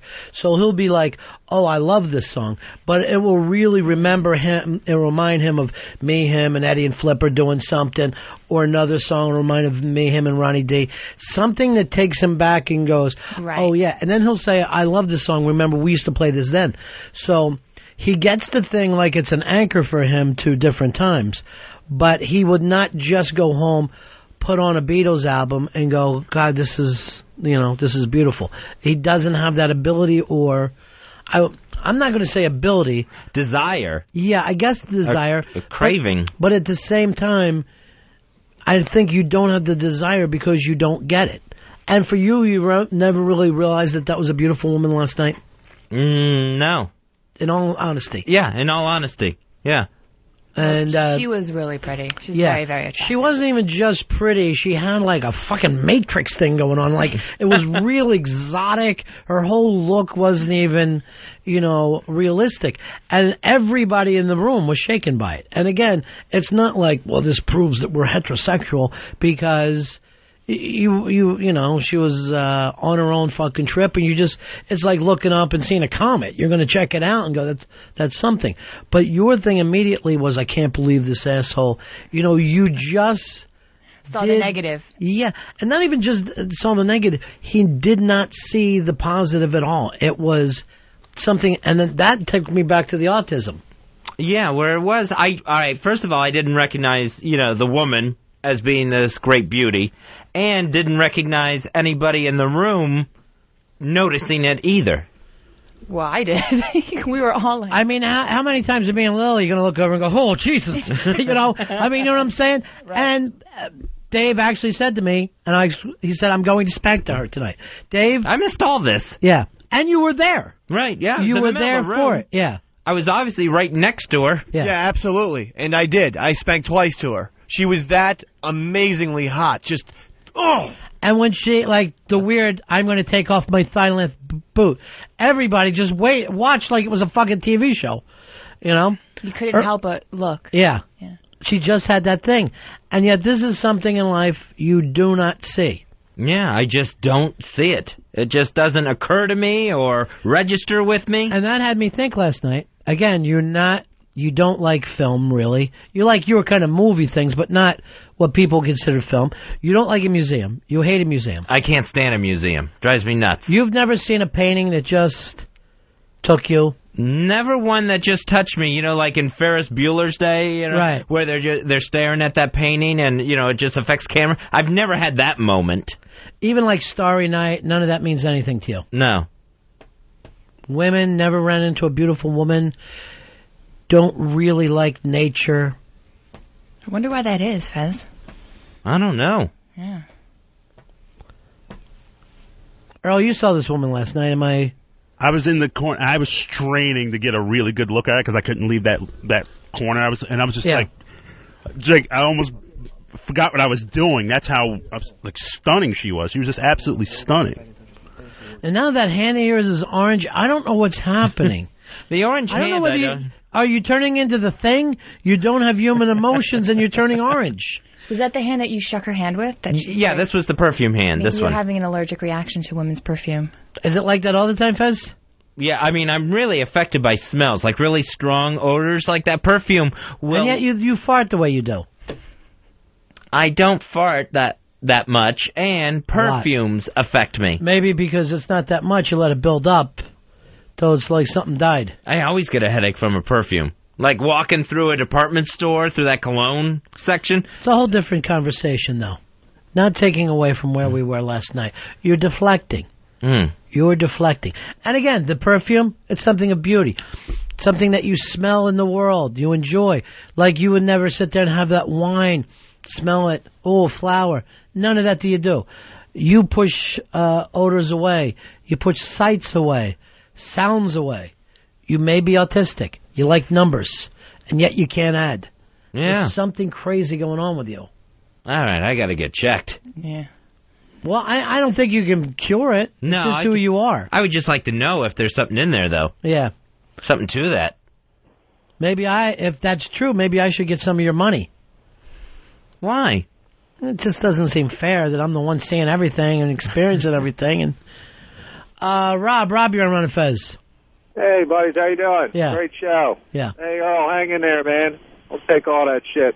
Hey, Ron, anyways, they have another word for Fez's condition. What's that? Queer? I would say that, but I don't see him thrown by guys.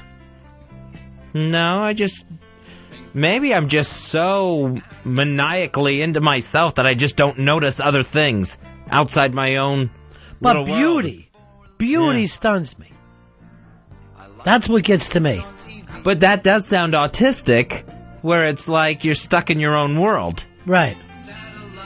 Where everything going on around you just doesn't faze you. It's like an antisocial thing.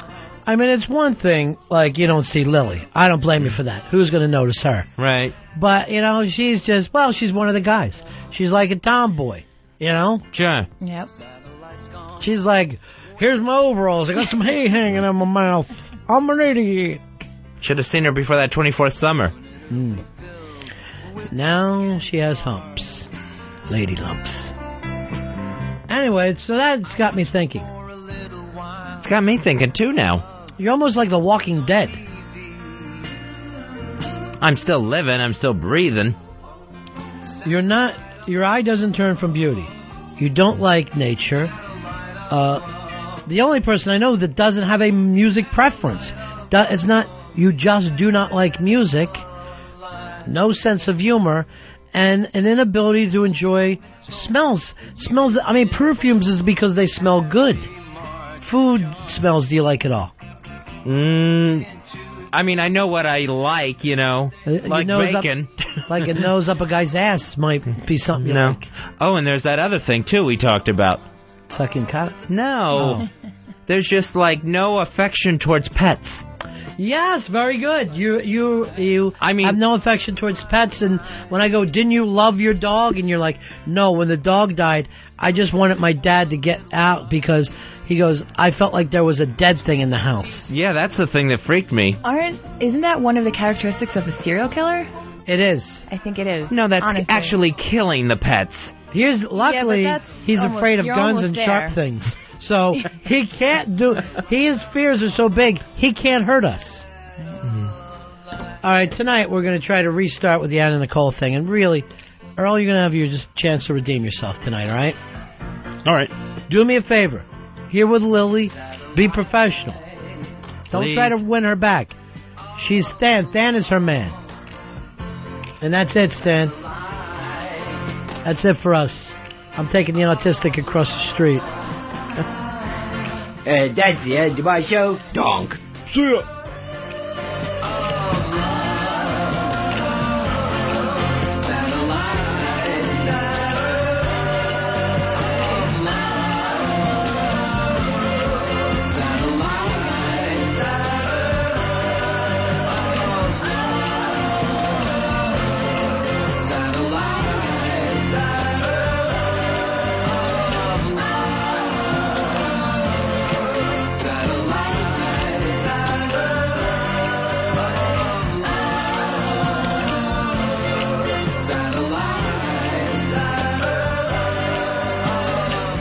Ron Bennington, Fez Wadley, The Ron and Fez Show. XM 202.